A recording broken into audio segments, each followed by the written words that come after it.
Hello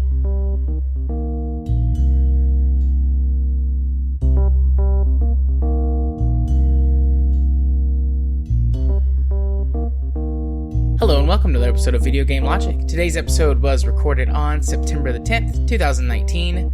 I'm your host, Gaming Psychologist, and with me, as always, the devilishly dastardly...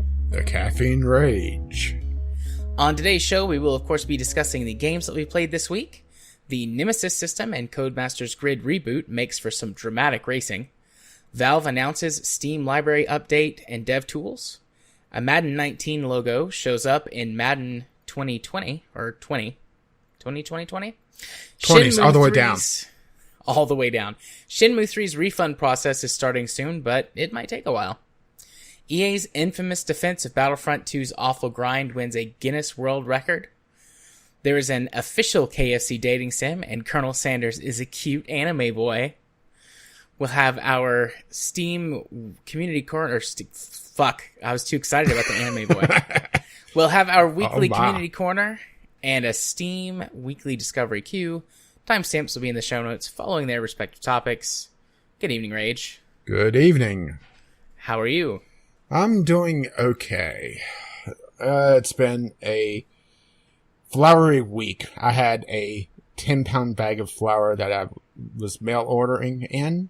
Kind of exploded my shipment. So, yeah, that took ages to clean up, so I didn't get to play many games.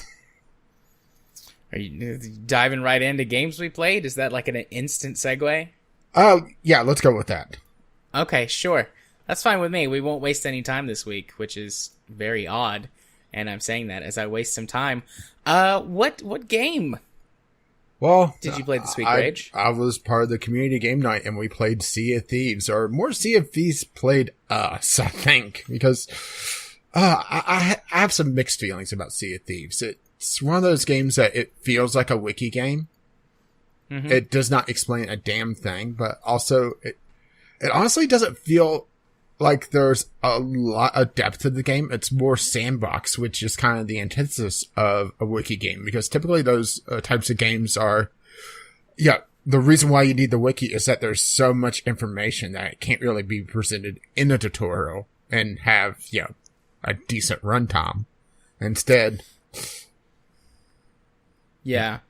So Sea of Thieves, in case you are unaware, dear listener, is a pirate open world game, pirate-themed open world game, where it's you and either a group of friends and or random people get on your ships and sail across what I think is supposed to be sort of a Caribbean-adjacent set of islands.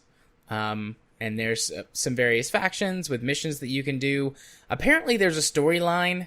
Like, once you do a bunch of grinding, there's some, like, in-game stuff that involves a little bit of story. But I only found that out when I was trying to figure out how to even start a quest last night when we were playing. But it's silly and wacky, and it's made by Rare, or developed by Rare. So it was supposed to be, when it released, like... Rare, the first game they've made, and it's going to be great.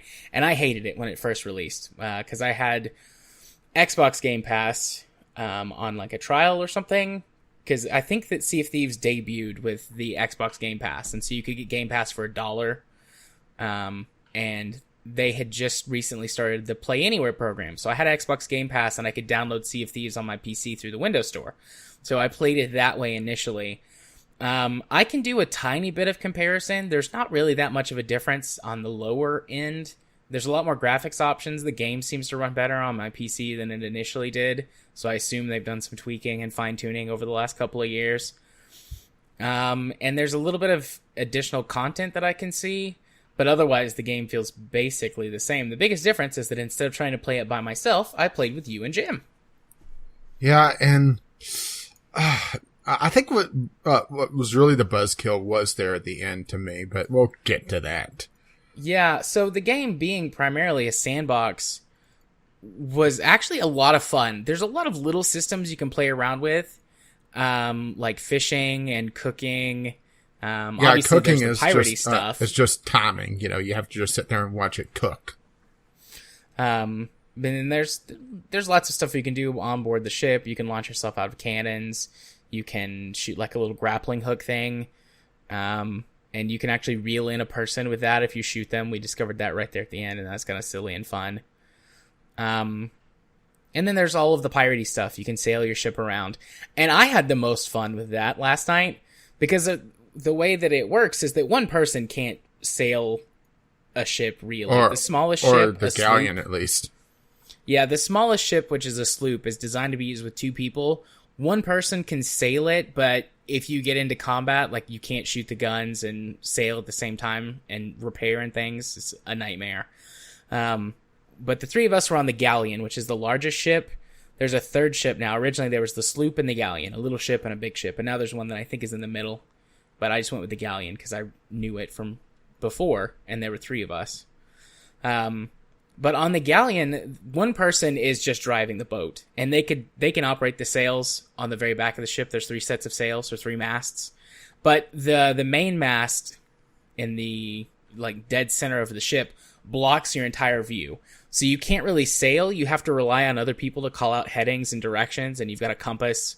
And I was the one who was doing the sailing, and between you and Jim, you guys were navigating me around, and you spent a lot of time up in the crow's nest. Like you were the main navigator. Yeah, trying to navigate you at least because because it's a sailing ship, it behaves very sluggishly. Yeah, I will say the sloop, having some experience with it from previous, is a lot more responsive, a lot faster. But the galleon is she's just a big girl. She got a fat ass. Takes a long time to get that ass turned around, and also a long time to stop without just dumping the anchor.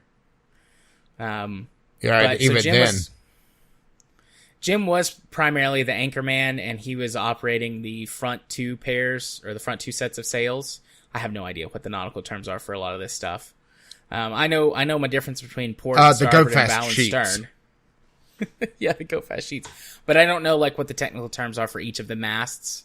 I'm sure there's, a different name for each of them, but please forgive me if you are someone who is a fan of sail or sailing. Yeah, don't make us walk the plank. But so Jim was doing that, and then he was primarily on the guns the couple of times we got into combat. Well, I guess we really only got into combat once, and then we shot some cannons at things for funsies. That whole aspect is the most fun, honestly. Like, I really enjoyed, like, where am I going, guys? Do I need to go port, starboard? It's like, oh, the island dead ahead. Drop the anchor, Jim. Drop the anchor. Poof, we run into the island, run aground. It's like, oh, we were too slow. We fucked up. We only had one good parking job. Yeah. All of the rest of the time, we rammed into something, or we weighed anchor, or dropped anchor. We dropped anchor far away. But we had one time when we pulled up, not perfect, but really well up against an actual dock. We were all very satisfied with that. Yeah, then it turned sour. Yeah. So we played for like 2 hours, maybe a little bit more. And we spent the first 90 minutes, give or take a little bit, kind of getting our feet wet.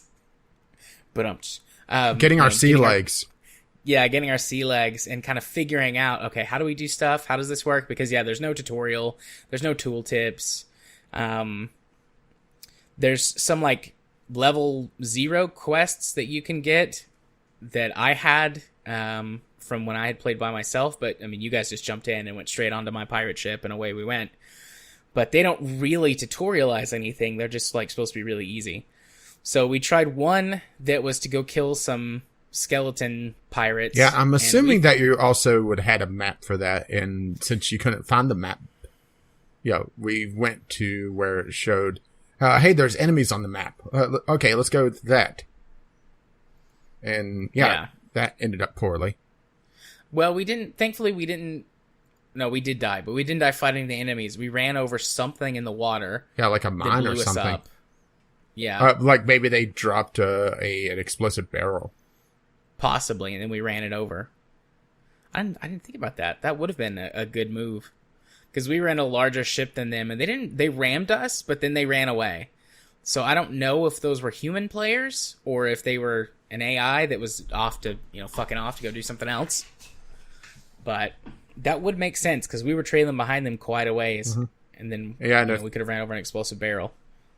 Yeah, and if that was human players, maybe what happened to us was our comeuppance, you know? Possibly. But and then we ran into a Kraken. Although it didn't do anything, we shot it with a cannon a couple times, and then we ran away. Well, we kind of died before anything really happened because it was shortly after that the front of our ship fell off. Yeah. I got taken down with the ship and I drowned. I got sucked down, but I was able to escape, and then I just embraced death. I went down into the hold. I was like, I can save this. I can. Nope. I'm dead. As you were saying that, I could save this. The main deck was underwater. I didn't know that. So we sank. We came back up. We were like, how do we actually do mission stuff? So I looked up and there's a map that shows up in someone's inventory. And so I had the map, and then we were able to use the map to locate a treasure chest on an island. So we went to the island. But there was somebody camping the island waiting for someone to show up, and they followed us back to port and blew us up. Yep. So we got two treasure chests. While screeching us the entire time. Yeah, I had muted chat, so I couldn't hear the screeching. But we got two chests off that island, and we were all happy. We were going back with our treasure.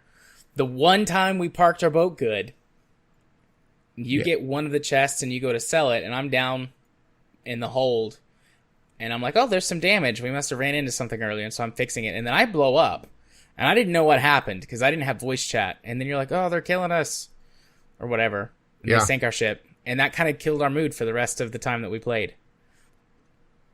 Because we found a really good treasure, and so we brought it back and sold the good treasure when we respawned. But I mean, that killed it. We were having, I felt a really good time. I was enjoying myself a lot. It was just wacky, good fun, and we were just hanging out, doing stuff. And then all of a sudden, oh, here's some players. Here's some players that know exactly what they're doing and are working together because there's 2 or 3 of them. Yeah. And Jim, he was frustrated. He was complaining, understandably. I'm not making fun of Jim. I was upset too, but I'm typically more quiet about that kind of stuff. I was frustrated, but he was complaining about seal clubbing and how that it was just it sucked all the fun out of the game. And we spent a little while just chatting on the island where we respawned, and I was about to go to bed, and you're like, ooh, I found this treasure. What is this? And it was worth 1,000 gold for each of us. So we sailed. So that was a little bit of a pick me up, but I'm still really soured about the game because of that. Yeah. Because in such a teamwork focused game and such a skill focused game, having it where you could be easily skill clubbed. I mean, I got one shot by that guy with the shotgun, and in order to afford a shotgun, you have to do a lot of questing in order to build up that money. Yeah, in order to grind it out. I mean, all the weapons are cosmetic outside of their type, but at the same time, it's not cheap. And they just announced that they're putting them, they announced what the microtransaction prices are, and they're not micro. They're not micro in the slightest. Nope. But, I mean, to a certain extent, if someone, catches you out and about randomly, okay, that sucks.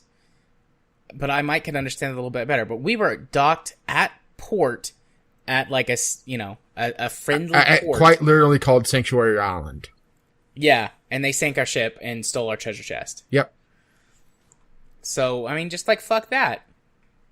If there were safe zones, if there were either certain docks or maybe all of the friendly docks had a safe zone around them where that if you got there you were safe, then I could handle the PvP aspect of it, I think, a little more out on the sea, because there's this whole, we could stay and fight, we could run away.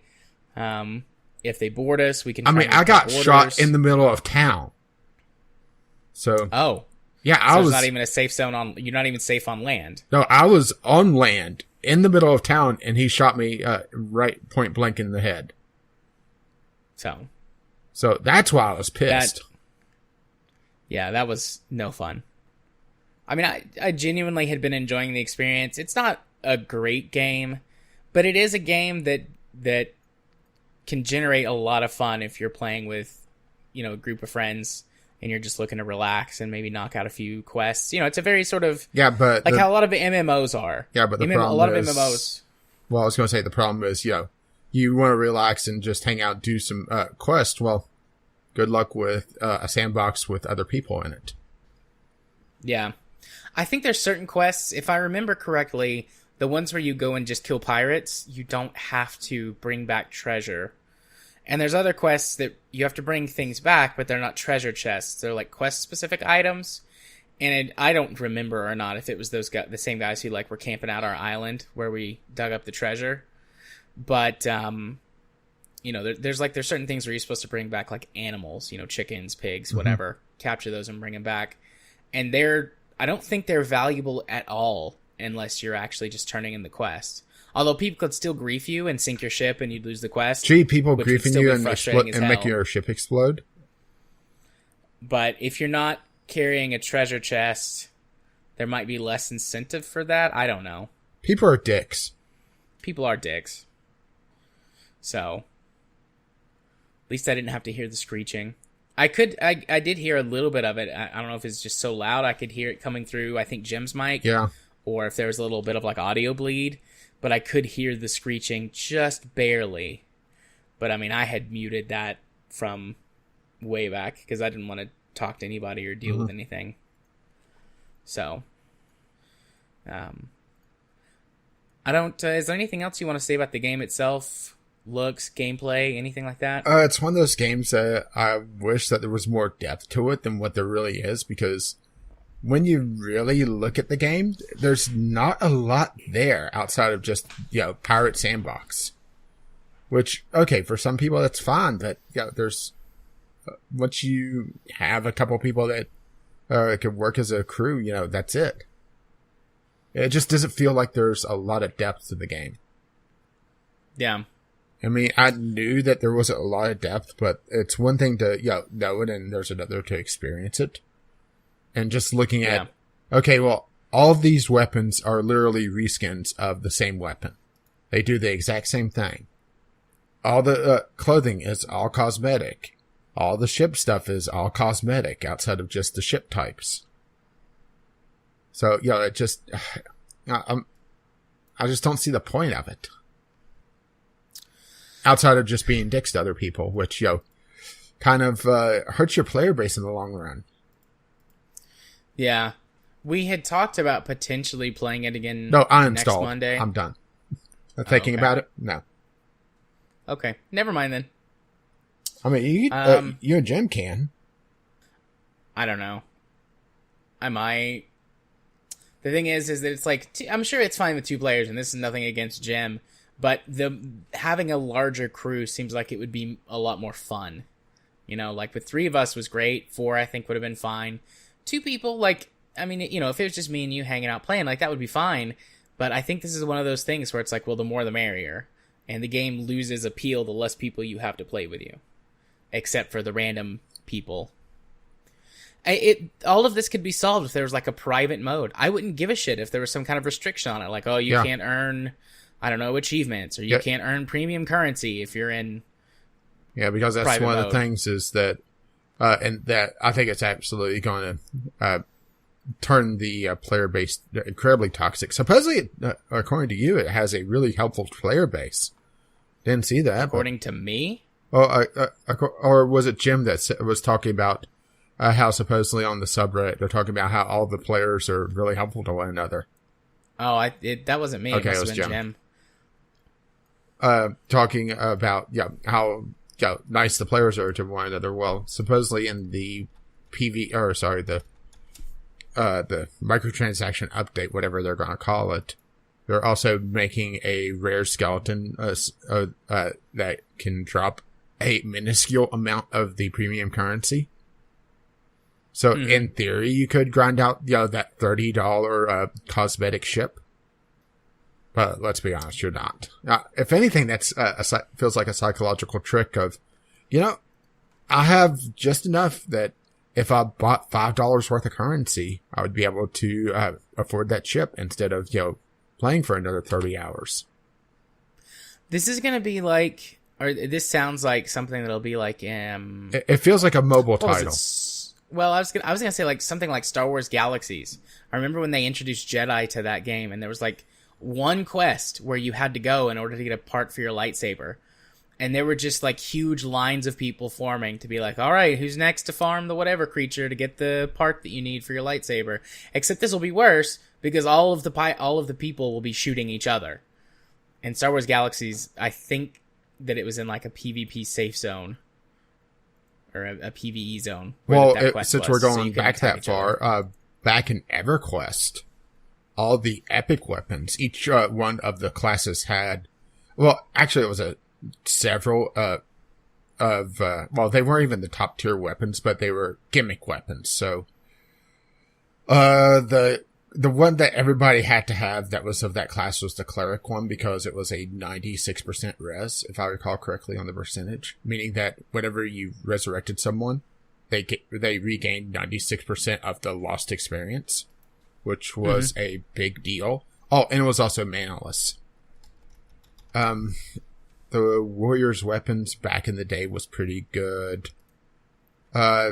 Later classes that got added also got the epic weapon quest lines, and they typically had the more useful ones outside of just little gimmick things. But because the quests were so long and they were also sometimes going into raid areas, there was also at times a bottleneck of, okay, you need this item that's from a 36-hour spawn. That has a plus or minus of 10 hours. So, just have parties just kind of camped out, hanging out, talking. Which was really kind of the appeal of EverQuest, it was almost a 3D chat room more than a game at times. Not something I think I would ever want to play now, to be perfectly honest. But maybe this is because I'm an old fart. Yeah. We've had this, at least privately, this discussion before. I never played EverQuest. It was, not before my time, but really before I got into PC gaming. So I missed EverQuest. I know it still exists, and, Yeah, but EverQuest, it's not the same as what it was, because way back in the day, there was, after, like, level 20, 25... it became more and more impossible to be able to solo that game, so you would have to find parties. And the party system was rudimentary at best. And also, one of the appeals, and this is going to sound crazy, was just how big the world was. Going from one of the major human cities to the other, without some sort of transportation. This was just before, or just a bit after I started playing, is that when they added in more accessible fast travel. To get from one city to the other was an hour, going across several just absolutely huge zones and a couple very maze-like areas. It really sold the fantasy world aspect of it. But also, kind of shows the weakness of easily accessible fast travel. I think that it was something that World of Warcraft did okay. It still had fast travel, but it wasn't instantaneous. And it still showed you the world. EverQuest, it just basically popped you up to a hub area, and then you were able to travel back down to any one of the major cities. So it was faster, but, it made the world seem too small. It also made some of the areas kind of not unnecessary. Much like this discussion. Yeah, I went on the Sea of Thieves subreddit and just searched private server. Or private. And there are quite a few people who are asking, essentially, hey, can we have private servers? Or are we going to get private servers? And basically, like, laying out things similar to what we've said. Want to play with my friends, don't want to be griefed, and not all of them, but many top comments are like, yeah, way to fucking ruin the game. If you don't like it, go play a different game. I don't know why you would want this. That's not the point of this game. So, that's where that's at. Yeah. A good game ruined, huh? Or I guess I should say an okay game ruined. Yeah.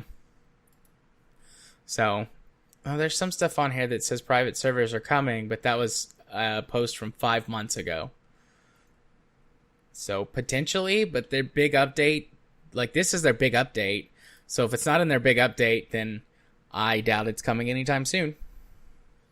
Yeah. But yes, there's another, it's an MMO, but there's a sailing game that I have played previously that's not quite like Sea of Thieves in this respect, but it is a piratey, saily game, so maybe at some point we could give that a shot. I'd have to test it to see where it's at. Which one was it? Oh god, I can't think of the name of it. Yeah, let's just put it this way. Anyone that I found that asked about private servers, 36% upvoted. It was. I'll have to look for it. I haven't played it in a long time. I played it several years ago. It might not even exist anymore. But it was an old sort of naval trading game that started out, I believe, on Super Nintendo and has evolved over the years. It's an Eastern, maybe a Japanese game.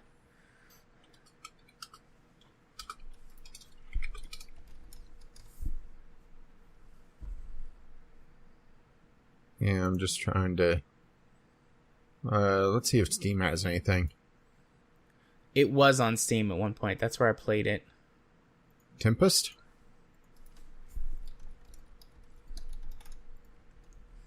No, but that looks... Just looking at it, that looks neat.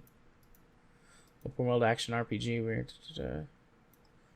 That looks neat. It's on my wish list. Of course it is. What else is new? I'll have to look for it later, and then I'll put it maybe in Discord, because I don't want to take up too much time trying to figure out what this game is. I mean, it might not even be on Steam anymore. I was living in my old house when I played it, so that would have been at least 3 or 4 years ago. Well, here's another sailing game, Naval Action. It has some pretty mixed reviews, though. Looks like they're pushing some pay-to-win tactics, though, and some heavily priced DLC, which, yeah, I can see that. I mean, it's already a $40 game, and there's another $164 for all the DLC. Uncharted Waters Online is the game that I've played. It says release date was 2018, which is not correct. Unless this is like a new version of the game and the old one is no longer on Steam.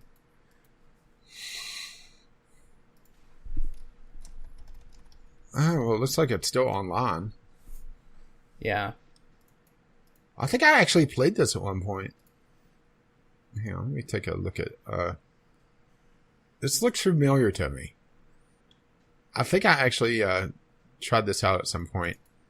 This was...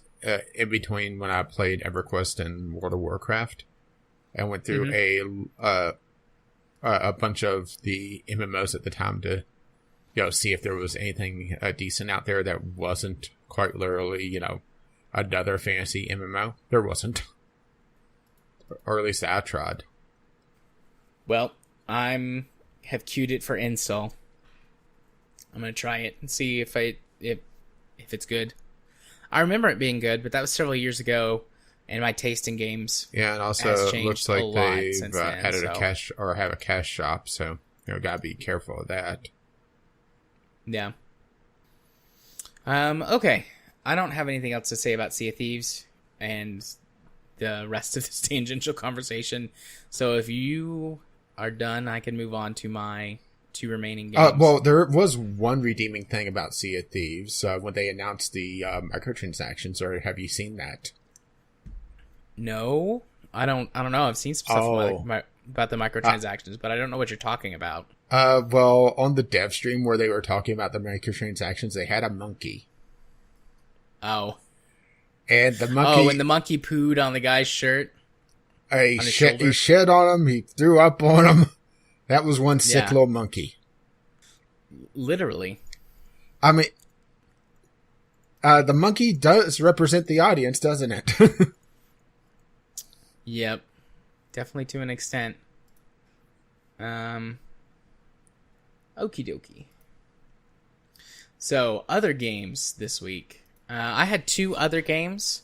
I mentioned last week I've been trying to play a lot of Keymailer games that I've had in a backlog. And so I've been cranking through those. And I'm probably going to do, I mean, we'll see, but probably 2 a week for a while until I get all caught up with them. Or I might save a few for an off week when I don't have something. But, you know, a lot of times it's hard for me to play games. And when I get home or it's on the weekend, like I like to play the same games a lot. But it's good to have new things to talk about on the show. So,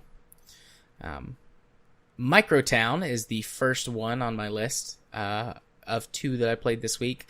Microtown is an indie game. I believe it's a single-person developer.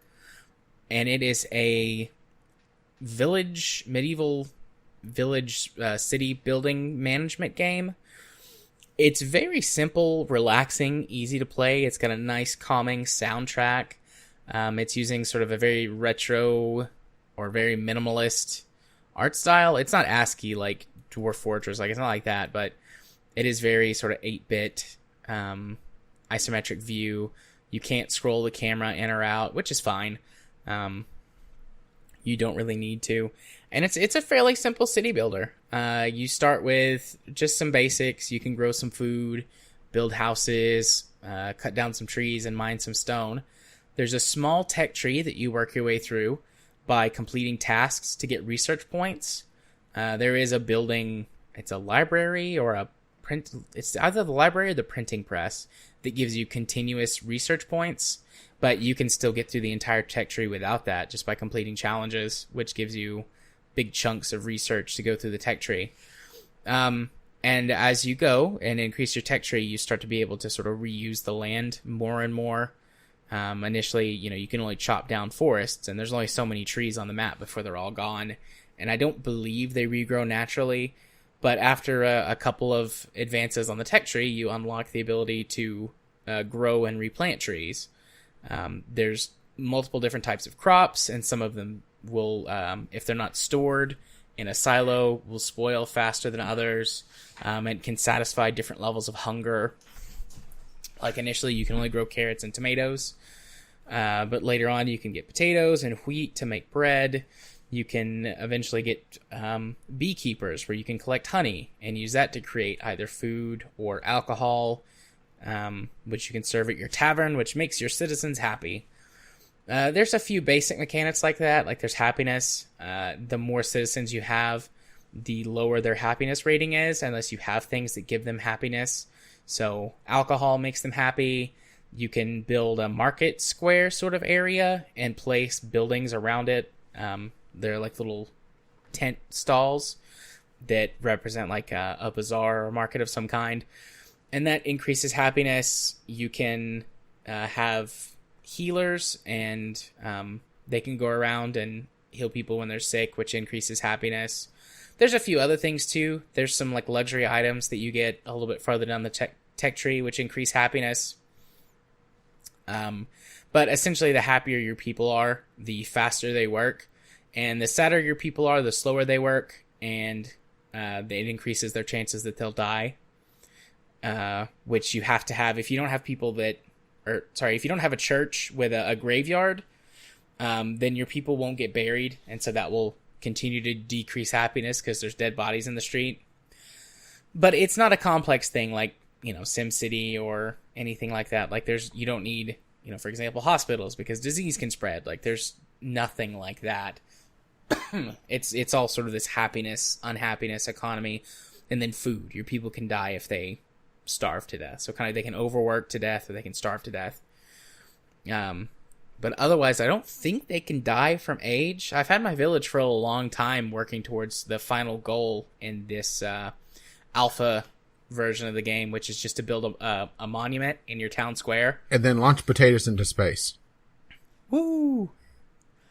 Um, but otherwise, the game is very simple and fun. Everything, there are some basic things you can change, the basic parameters, like certain buildings can have X number of workers from, 1 to 3, or certain buildings have a plot of land where you can plant crops around it or harvest trees in this plot. And so you have to, not have to, but you can move the plot around so you don't have to tear down and rebuild the building. For example, if you were like, oops, I'm a little too far to the left, or, oh, there's some trees up there, I want my guys to go harvest them. That only extends so far. Eventually, if you want to move certain things, you have to tear down and rebuild a building. But there's some basic things like that. There's roads. Your people travel faster on roads. They tend to actually stick to the roads if it's in the direction that they're going, which makes sense. Even if technically it would be slower than them just running straight there, most people will take roads or pass to somewhere. So you can do some city planning and things like that to sort of try and lay out an efficient city and make sure you get good coverage for things like your your taverns and your doctors and things like that. But a lot of buildings, there's no real range. It's like if you've got a woodcutter and a carpenter, the carpenter can be anywhere on the map, and he will go get wood from the woodcutter wherever he is on the map and bring it back to cut it up into planks, which are one of the building resources. There's a pretty complex web of resources, though. You can get tools, which are kind of a standard use item that increase efficiency. But in order to get tools, you have to harvest stone, copper, coal, and wood in order to sort of, be able to smelt iron, in order to smelt the copper and iron down so that you can use those to make tools and have wood for handles and things like that. And there will be multiple steps in the process. For honey, there are naturally occurring flowers, but if you want to create beehives in a specific location, then you need to have your gardeners grow flowers and then plant those so that the bees can pollinate them and use that to generate the honey.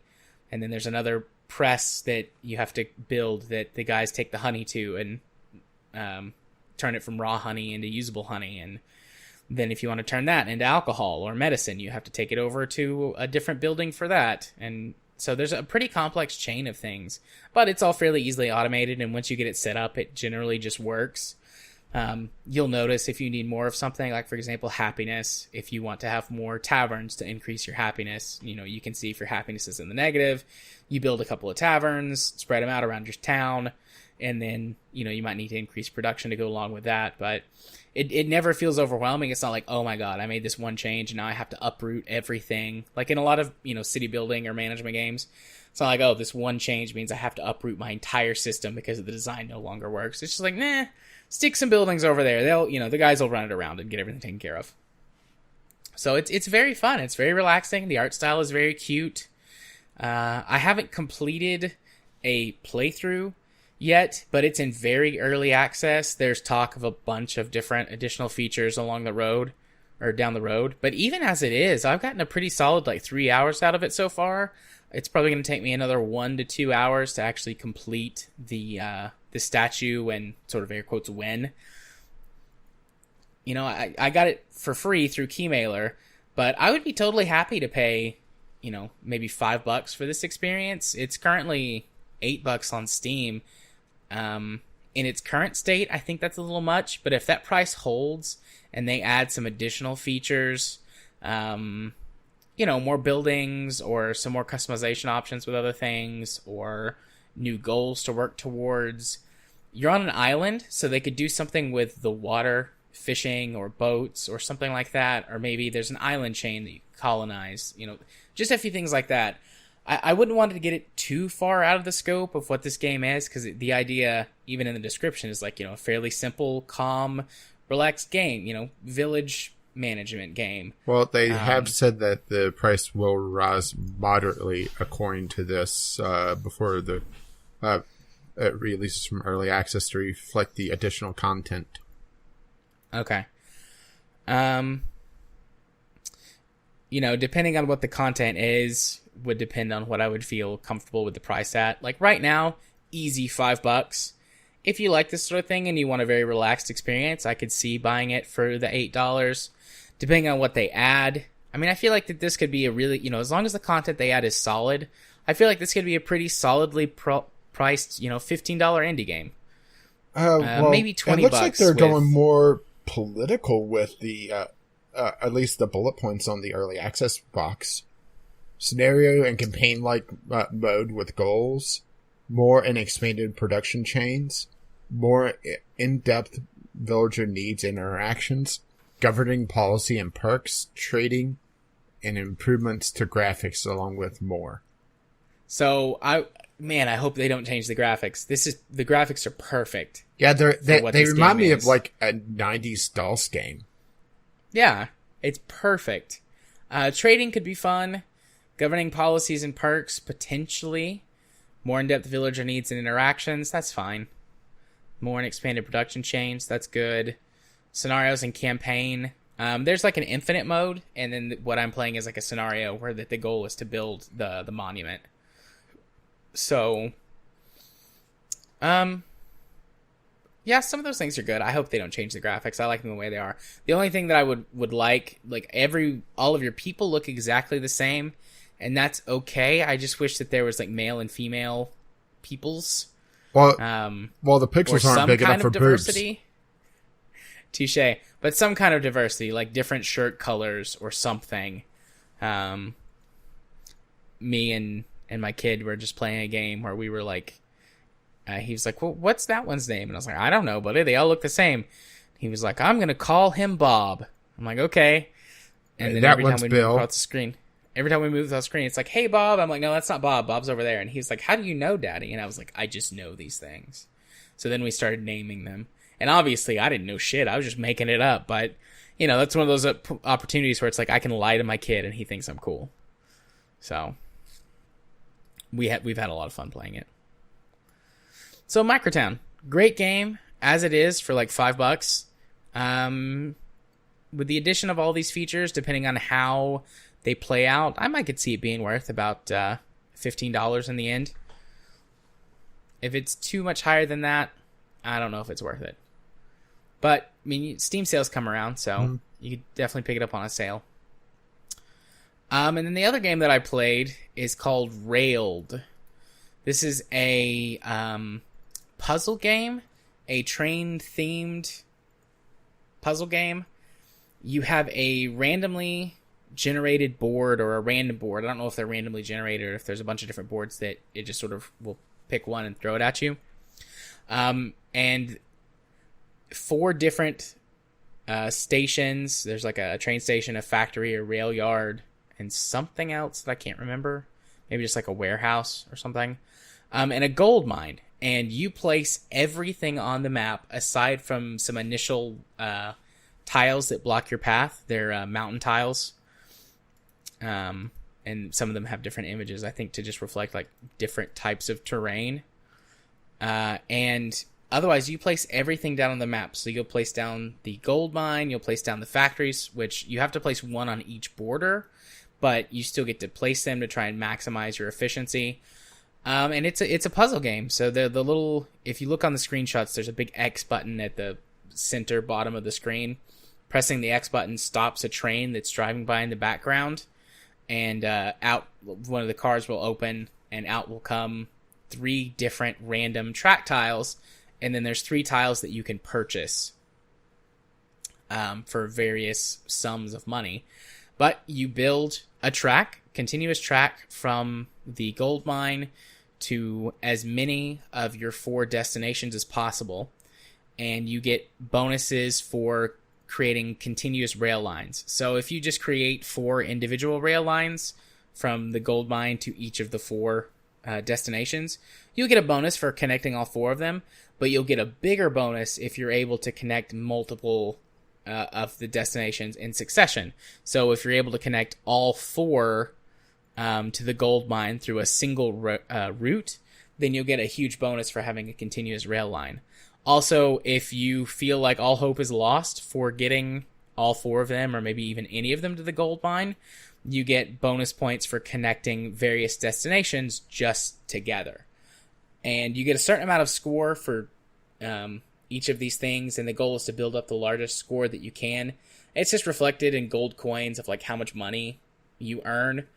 That money that you earn can be spent on specific tiles that you can see on the screenshots. They're on the bottom set of tiles. And there's one that's always like a curved piece, one that's always a straight piece, and then one it's got a question mark on it, but what it does is it gives you a random tile that is guaranteed to connect two of your railroad sections together. So you don't know exactly what piece it's going to be or which one it's going to connect, but it's guaranteed to connect them.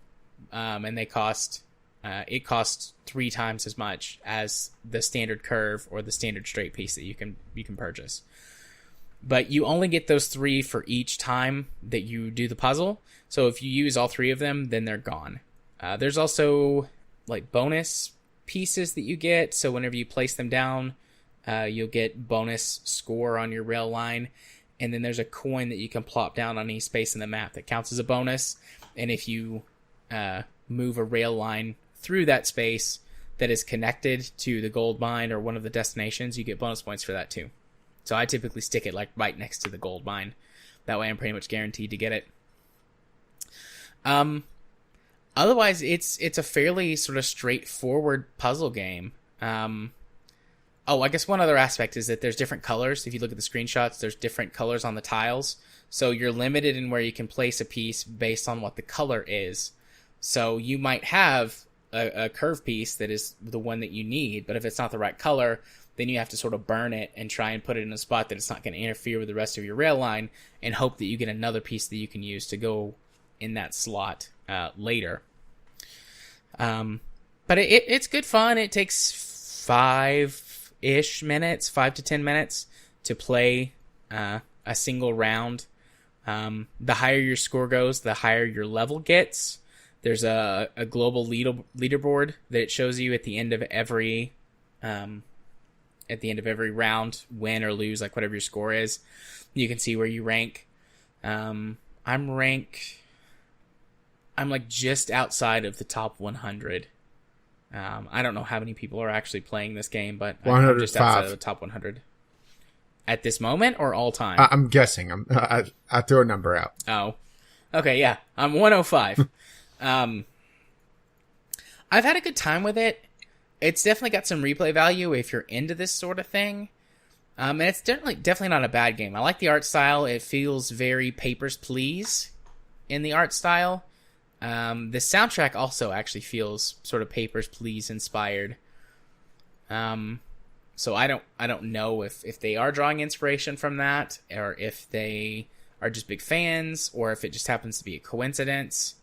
I don't think it's a coincidence, because if you look at the icon for it, it's not a hammer and sickle, but it's definitely in style of the Soviet icon, or the Soviet symbol. And Papers, Please had a very Soviet feel to it, both in styling and soundtrack and everything. So, I don't know if it's inspired or coincidence. I could see it going either way. But I like that. I liked all those aspects of Papers, Please. So, the game's $5, and if you like puzzle games, I think this is totally worth the $5. If you're not into puzzle games, it's, probably not for you. But I do think it's worth the $5. And if you are interested in it, but you don't want to spend $5 on it, obviously Steam sales. I could see this easy being like a 99-cent or $1 game. So you would buy it for $1. Got it. I'd buy that for $1. So it released August 30th. I've probably had this for 2 weeks, so I got it maybe right before release. I had actually played it 2 weeks ago, but this was just in sort of line for it to roll down to this week. But I've had fun with it, so. Yeah, the name does remind me of the other game that just came out, or came out into early access. That I think it would be like a perfect game night game. What is it? I believe it's Unrailed. I saw about it earlier. It's a cooperative track building game. You're just trying to build a track from one station to another. Very Minecraft-ish in gathering resources and in its general low poly art style. Interesting. I'm in. Yeah, take a look at the trailer real quick of that. The first trailer or the second one? First one. It gives you a good premise of what it is. Basically, it's 4-player co-op. I'm hoping it's online co-op, actually. Actually, I didn't check that. Yeah, it looks like online co-op. Oh, is the train always moving? I think after a certain amount of time, it starts to slowly move forward. Gotcha. So you have to coordinate your building and resource gathering, and also upgrading the train and protecting the train. And oh, interesting. And the level sort of expands as you go. Yeah. On their shields? It looks like maybe some sort of rocks? Maybe some sort of environmental hazard. I saw about this earlier today, and I believe, or at least it's the developer's first game on Steam. This is very cool. Get a 2-pack for $30. I'm gonna see if it's on Keymailer and put in a key request if it is. Granted, I know that doesn't help anybody else out, but definitely something to keep an eye on, huh? Yeah. Oh, it is. Oh, I was rejected. Okay, so I already put in a key for this game. Sad day. Rejected. All right, well, then I'll probably give it a buy, maybe on the next Steam sale. And it just came out, so it won't be super cheap, but hey, maybe that 2-pack will come down to a decent price, right? Yeah. I mean, I paid $20 for a 2-pack. Share one. Share a few. Get a couple of 2-packs. Share them. I don't buy very many games for myself anymore. Between Game Pass and the cajillion free games that I get through Keymailer. Oh, that's neat. I was looking at their supporter pack. It has papercraft stuff. You print it out and cut and fold. That's cool. That would be something that my kid would enjoy. I'm assuming the QR code on these links back to the store page, which, fine, right? Yeah. It looks like it's on one of the feet of the penguin. It's on looks like the belly of the camel. So it's not obnoxious. Yeah. That's pretty cool. I like that. Sweet. Well, thank you for showing me that. I obviously saw it on Keymailer, but I forgot all about it, so. Yeah. And who knows? Yeah, those are my games. Maybe we'll see it again during the Discovery Queue. Possibly. But yeah, those are my 3 games, which one of them was a game that was shared with you, so I am good to go on if you're ready to go on. I believe so. The news. Sweet. So, our first news topic of the night, the Nemesis system and Codemasters Grid Reboot makes for dramatic racing. The main thing interested in this is hearing another game utilizing a Nemesis system. First of all, though, what's your experience with Grid? Just for the listeners, I know that I've played the first couple. I started Grid 2 ages ago, but kind of fell off of it. But yeah, it is a pretty good, I would call it a simcade game. It definitely has some sim aspects to it, but it's not that far into the sim side of things. So yeah, I think it's a happy medium, and I've really enjoyed Grid. I didn't really care that much for Grid Rally, but I think it's just, I didn't stick with it long enough to get over how twitchy it is with the controller, and I don't have Dirt Rally, which is the same, essentially a series, right? Or mini series. It's from the same developer. I was gonna say, hey, I didn't know that. I believe it's from Codemasters as well. Well, you keep talking. But I played it ages ago, Grid. So it's been quite a while. I know Autosport got just hammered on. Well, one didn't have an in-cockpit view, and the other one, it had an in-cockpit view, but they tried to do realistic and massive sarcasm quotes. So, they essentially put Vaseline on the bottom of the camera whenever you're in cockpit view, so to make it try to feel like you're focusing on the road. But the problem is none of the dials were functional. So, Codemaster, F1 Race Series, the Dirt Series, and Grid. So so essentially, they go vroom. They do go vroom. They do other stuff too, but that is a huge percentage of their games is Dirt, F1, and Grid. Anyways, but yeah. So my experience with Grid is fairly similar to yours. I loved the first one and played the shit out of it. I played the second one, and while there's nothing wrong with it, to me it was just like, oh, this is more of the same at the time when I played it. And then I've played some games in the Dirt series. I think Dirt 3 or maybe Dirt 2, but nothing more recent. And then I didn't play Grid. What was it called? Autosport? Yeah. I didn't play that. And then, yeah, I think Grid is a happy medium between sort of sim and arcade. Because the original Grid, I don't think it did fuel and tire wear, but it had pretty good simulation sort of driving system if you set it up that way. And then it did do simulated car damage, and that was one of the most fun things about the game, was to just see how badly you could mangle the cars driving, at 200 miles an hour into a wall or something. That was a lot of fun. I spent a lot of time doing that. And then it had a rewind system, but it was limited rewinds. I think you had like 5 per race or something like that. You had like 5. Let's see. I have Dirt 2, Dirt 3, Dirt Rally, and Dirt Showdown. I wasn't really impressed with Dirt Showdown. Dirt 2 and Dirt 3 were pretty fun. I mean, I realized that they're not grid games and they're dirt racing games, but I'm a lot better off road. Yeah, I have Dirt 3 on Steam, and then I think it's Dirt 2 I've played on Xbox 360. Yeah, I think they gave away Dirt 2 and Dirt 3 at one point, and Dirt Rally is from a Humble Bundle somewhere. And I also have Dirty Bomb. I just heard Start.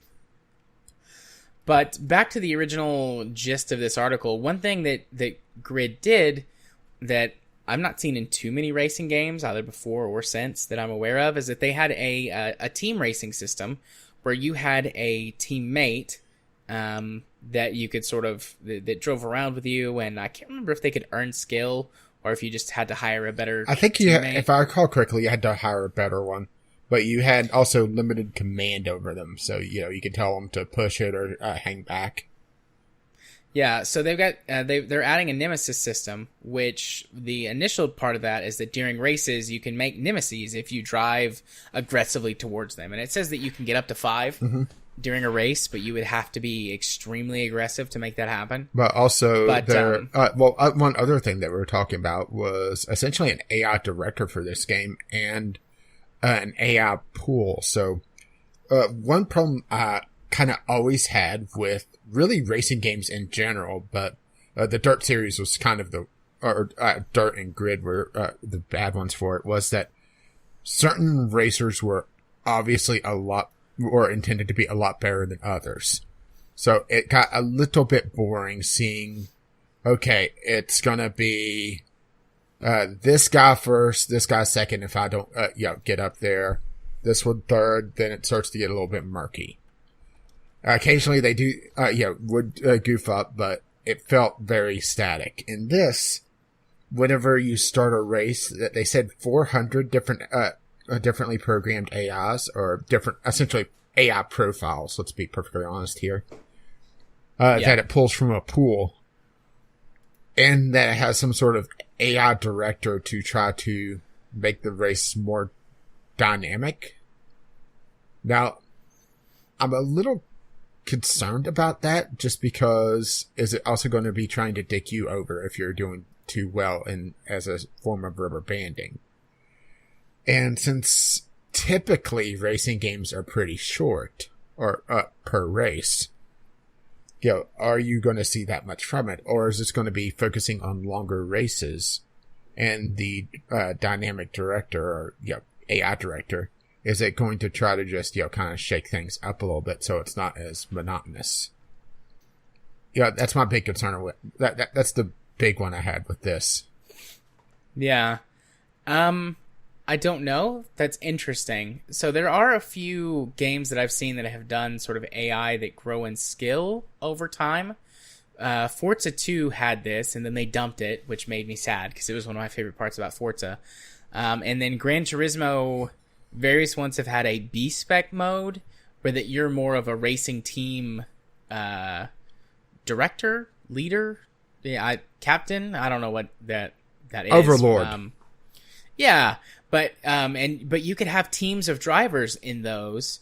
And then the AI drivers as well would gain skill over time, and then at a certain point they would retire, and then you would have to get new ones. So you had a sort of a constant rotating team that you could do things with, and Gran Turismo did a lot more with it because you could have old drivers teach new drivers, so you could get them sort of skilled up a lot faster and then push them farther and so on and so forth. Whereas Forza, they would just sort of level up, and then as they level up, they would do better in races and could handle better cars, but then you would have to pay them more, a higher percentage of the winning for the race.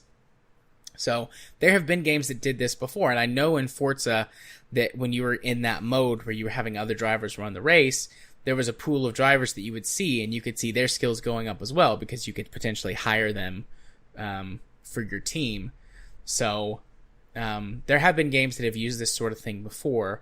So if they do it in the right sort of way, particularly with the different profiles, because I think the only thing that it did in Forza and in Gran Turismo was that sort of the worse they were, the more mistakes they made, especially if you were trying to push them hard on the Gran Turismo side.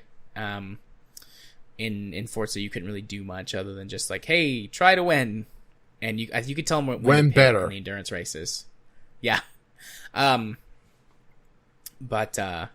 Yeah, this is more of a thing that you usually see in like management games, like Motorsport Manager. You have AI drivers that you're pulling from a big pool and leveling up.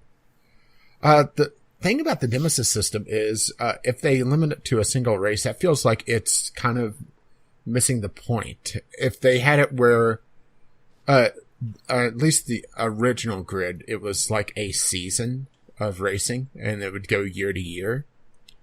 Yeah. If the Nemesis system was applied to that, so as you kind of spoiled a driver's race, if you overtook them and was able to beat them in the championship in a rather dramatic fashion, they could become your Nemesis and have it be more of a campaign long thing instead of a race long thing.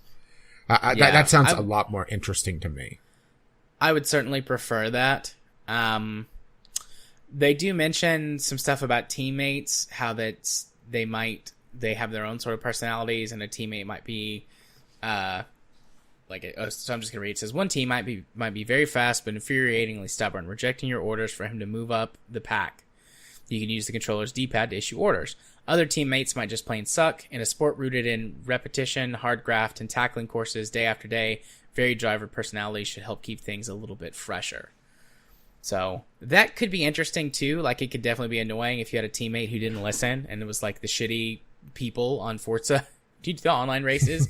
But that would add an interesting bit of variety. Like, they might have personality quirks or things like that, which could play out in an interesting way. But I do agree that I would like the idea of a more season-long or year-long Nemesis system, where that maybe in the beginning, you don't have any, but over the course of your first few races, based on your driving style and the sort of random drivers it pulls for you, develop nemesis. Or maybe based on the sponsorships that you get, you'd be more likely to have a nemesis. Yeah, or if there's potentially racing companies. Yeah, well, if you're sponsored by like one brand of oil and their competitor's car, it like takes up the nemesis scale. Instead of having it be a binary on-off, maybe have it be some sort of gradual, like 1 to 10, where it slowly ticks up. And what they are describing is like the maximum rank, where they're trying everything to get ahead of you and cut you off and that sort of thing. Yeah. Where you start racing rough with them, they start pushing back and slowly becoming more and more of a nemesis. And maybe have it where, it's not flat out called Nemesis, there's like rival or, that sort of thing. Yeah. And we're workshopping a lot of ideas for a game that's pretty much said already. Yeah. I mean, they could do a lot with it, though. And honestly, But this I mean, is in almost this pitch a day and game. age, yeah. In this day and age, though, I mean, no game is set in stone anymore, for better or for worse. Yeah. So, I don't know. We'll just have to see. I mean, as long as it's not, utter trash and, like, broken when it comes out, I'll probably buy it at some point. Yeah, And just see. maybe It's been when a it long eventually time. gets humble bundled. I mean, let's be honest.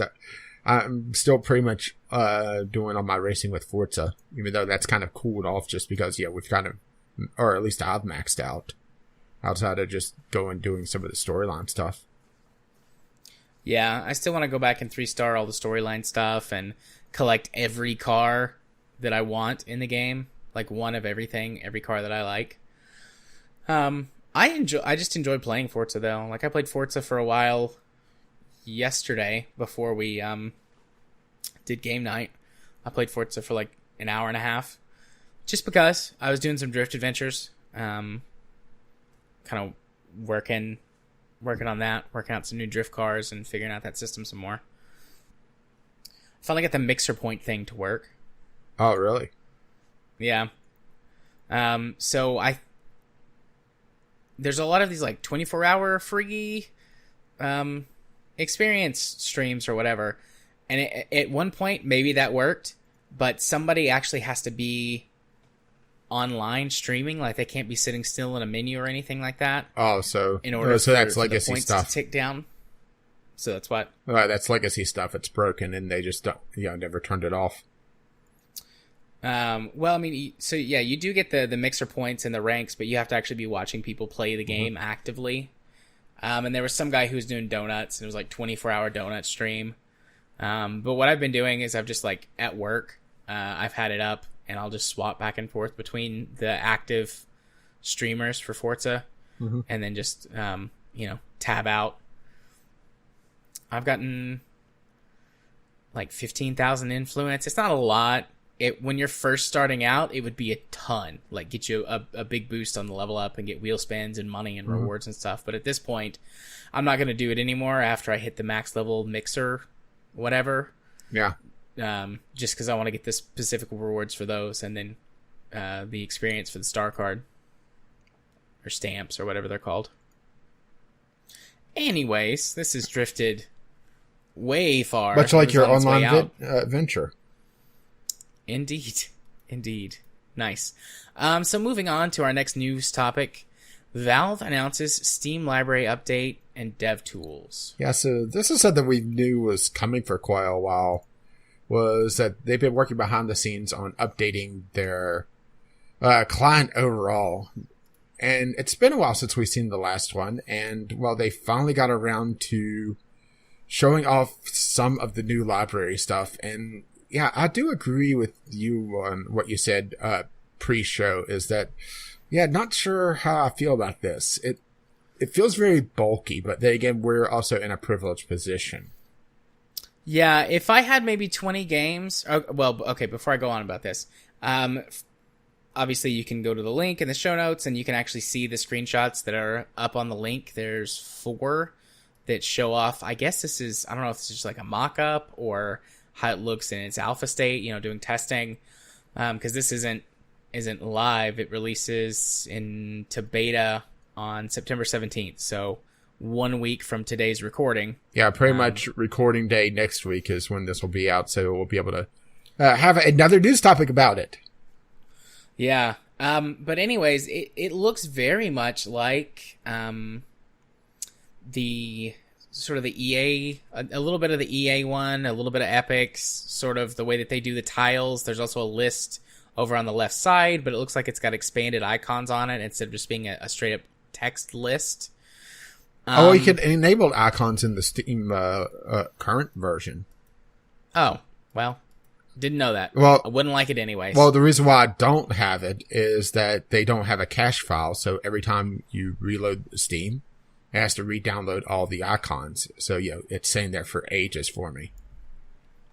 Right. Basically, anytime I move the scroll bar, it has to go fetch more icons. It doesn't. I don't know why they don't get cached. Oh, probably because it's was it designed for a system for this big a library, but Yeah. But, you know, it looks like it's combining a little bit of the list view with the tiles, which already exists in Steam. You can switch to a tile view if you want, but it doesn't look like this. The existing one is a lot more cumbersome. But they're saying that it's going to utilize some sort of things that are like updates for games that you have played recently or frequently. Those will pop up in sort of like a news feed type thing. And then did it say something about announcements? Yeah, they're introducing an event system that developers could tie their updates to, or big sales, that sort of thing. Which already exists in Steam, actually. Yeah, but it's buried. That's the thing. Yeah. And also, their news feed is just polluted with a lot of trash from Rock Paper Shotgun, from PC Gamer. Sometimes it's actually relevant. Sometimes it spoils games, especially whenever you get into some RPGs that just released. There was a lot of people complaining on, trying to think of, I think, the fantasy game in France that's on Game Pass now. The fantasy game? Or not fantasy game, but yeah, medieval game. Is it the one with the rats? I'm going over to Game Pass because I didn't unload it. Well, Undertale was also a lot of complaints for it, but I'm blanking on it. It's where you're playing the blacksmith's son. Oh,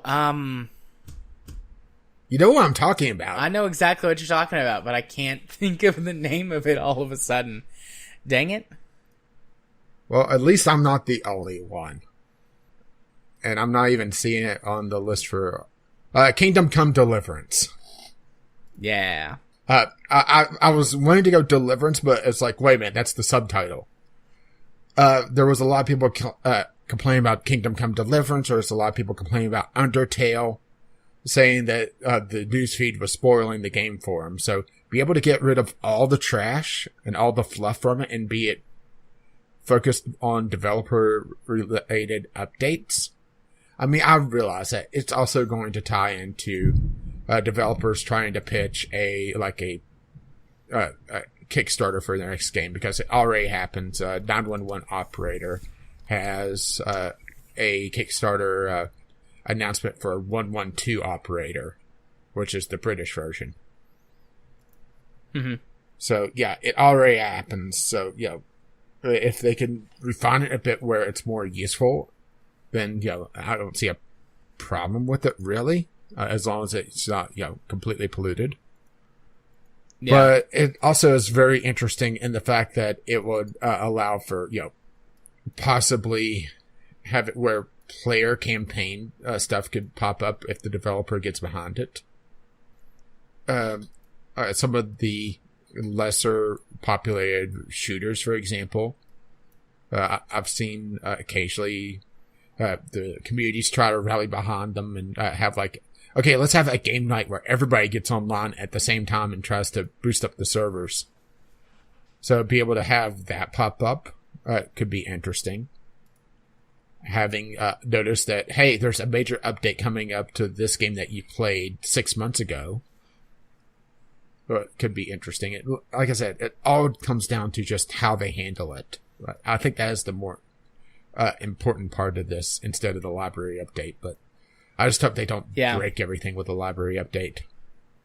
I agree with you.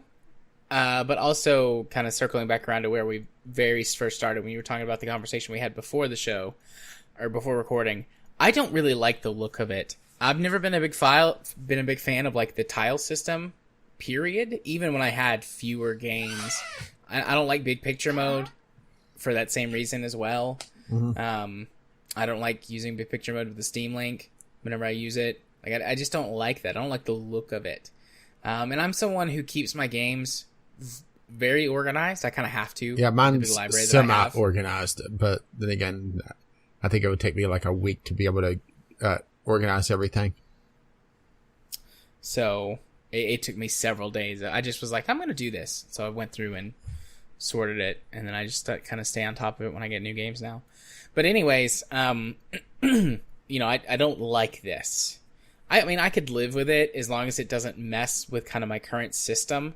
I could handle the tiles being there. I do like the idea, because this reminds me the most of Discord on the homepage, because it's got those little, things in your activity feed about games you've played recently or have played a lot, and you can see like what your friends are playing and everything like right there. And I think that's handy, and if they handle it sort of in that way, I'm okay with that.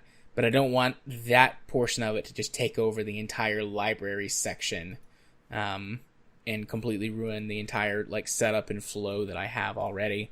I also felt like that this was, I have no idea how long they've had this in the works on the back end, but I feel like at this point this is kind of trying to compete in a sense against like Epic and EA and things like that, because it's like, okay, well, they're competing with us in one way.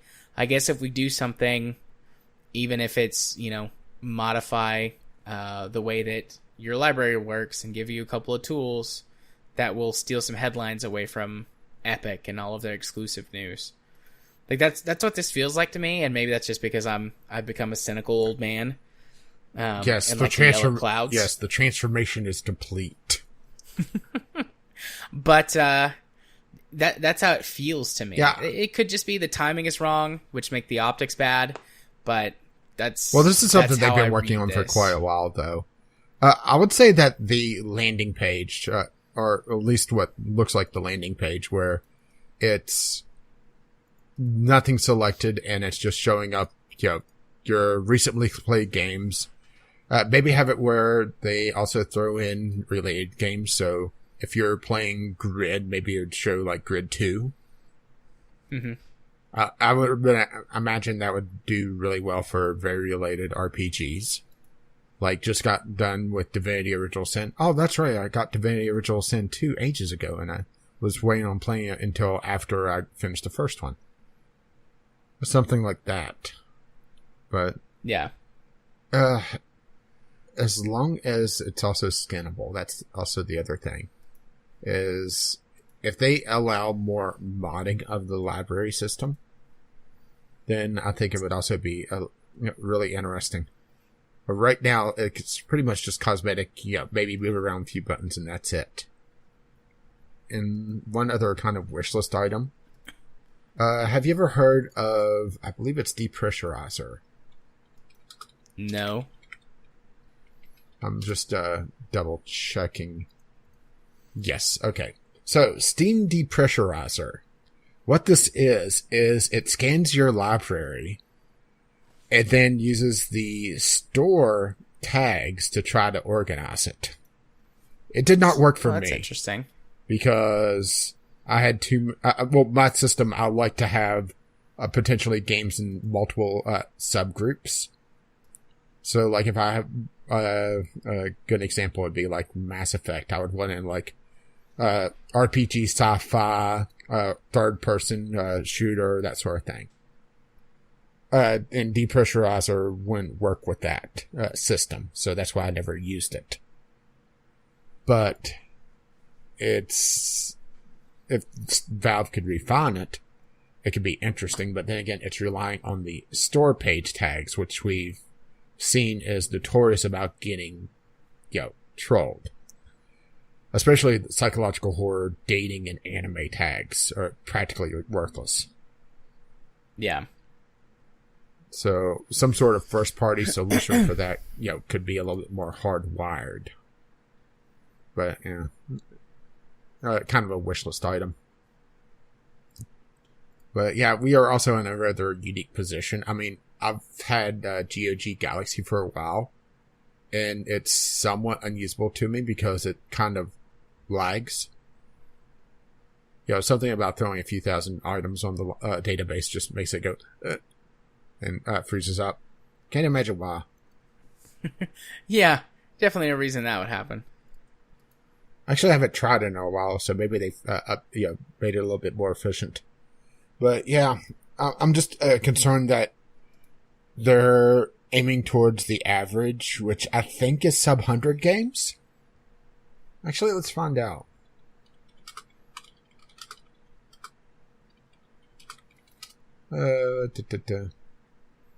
Okay, the average user from Steam Spy.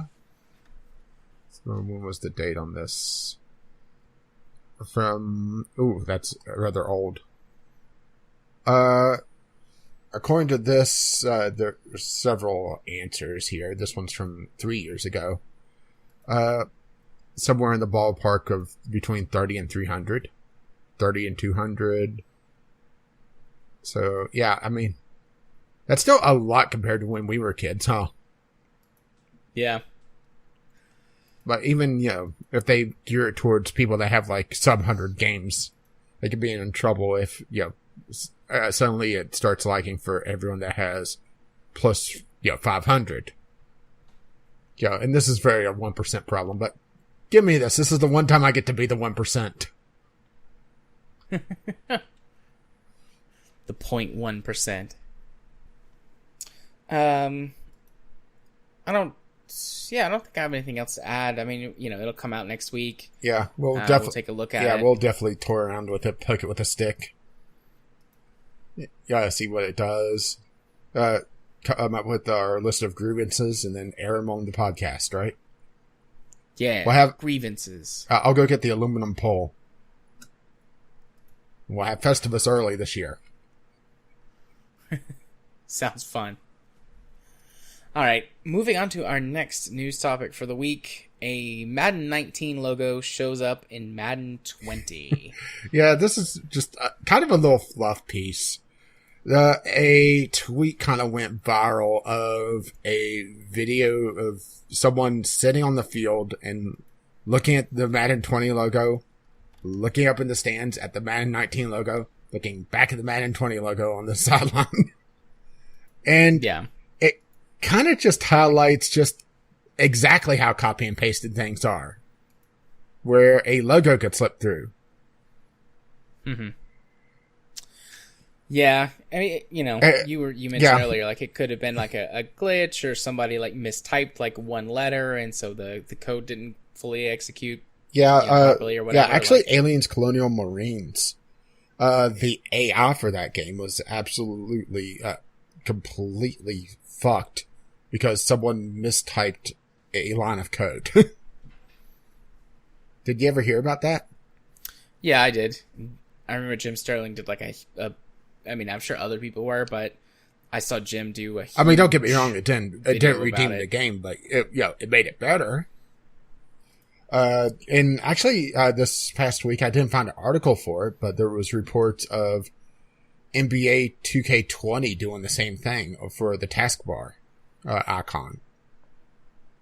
It was the 19 logo. So, I think this kind of just highlights why do we need a yearly release for sports games? I mean, the answer is money. All the money. But I've always been of the feeling that sports games should be either a biannual or triannual release to have major feature updates, and then have the roster updates be DLC. DLC or even just patches. Well, let's be honest. I mean, come on, let's be real here, right? No, I know. In my brain, I'm thinking they're so full of microtransactions. Just do the roster updates for free. But, why the fuck would they do that when they could charge money for them? I know. Yeah, now we're grumpy old men. So which one gets to be Jack Lemmon? I call Jack Lemmon. You get to be Walter Matthau. That's fine. You get to look like a catfish. But I probably kind of look like a catfish now, anyways. If I really sit down and think about it. But yeah, it's just really greedy that we have Call of Duty is another good example of it, but sports games kind of are the highlight here of the annual release. Really is a scam, and it's just kind of something that I've ignored for the longest time because I'm not a sports guy. I don't really care that much about sports games, but just seeing some of the practices kind of going on here after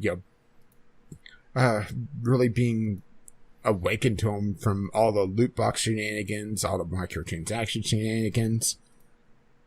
it makes me really sit down and think, why, right? Yeah. I mean, I don't really play sports games either. Once upon a time, I played Madden because I had friends who did. So I played it just because it was a game I would play with my friends. And it was, every 2 or 3 years, for the most part, was when they would have the big updates. And my friends would, buy every one. And then I would just get, every other one or so. That was through high school and college. So I owned maybe 3 Madden games over the course of several years. Yeah, and short of icons, was there any way that you could tell them apart? No. I had no clue. Because I don't know anything about... I always just pick the Titans because I'm from Tennessee. And they were like, oh, the Tennessee Titans are shit. And I'm like, maybe that's true in real life, but this is a video game. And they're going to be shit here as well. I'm actually really good at sports games. I'm just this is going to sound so I don't know, conceited. I'm good at video games, most video games. And I used to be a lot better at quick, sort of twitchy type video games. And sports games aren't necessarily twitchy, but you have to make a lot of snap decisions. I didn't know shit about football, but I knew how to play video games. And so I'd spend a little bit of time with it, figure out okay, these are the plays where that you freak out the AI and how you can exploit issues with the game and things like that. And I could win regularly against my friends and against the AI. And I'm sure if I went to a tournament, the people who were hardcore into it would kick my ass.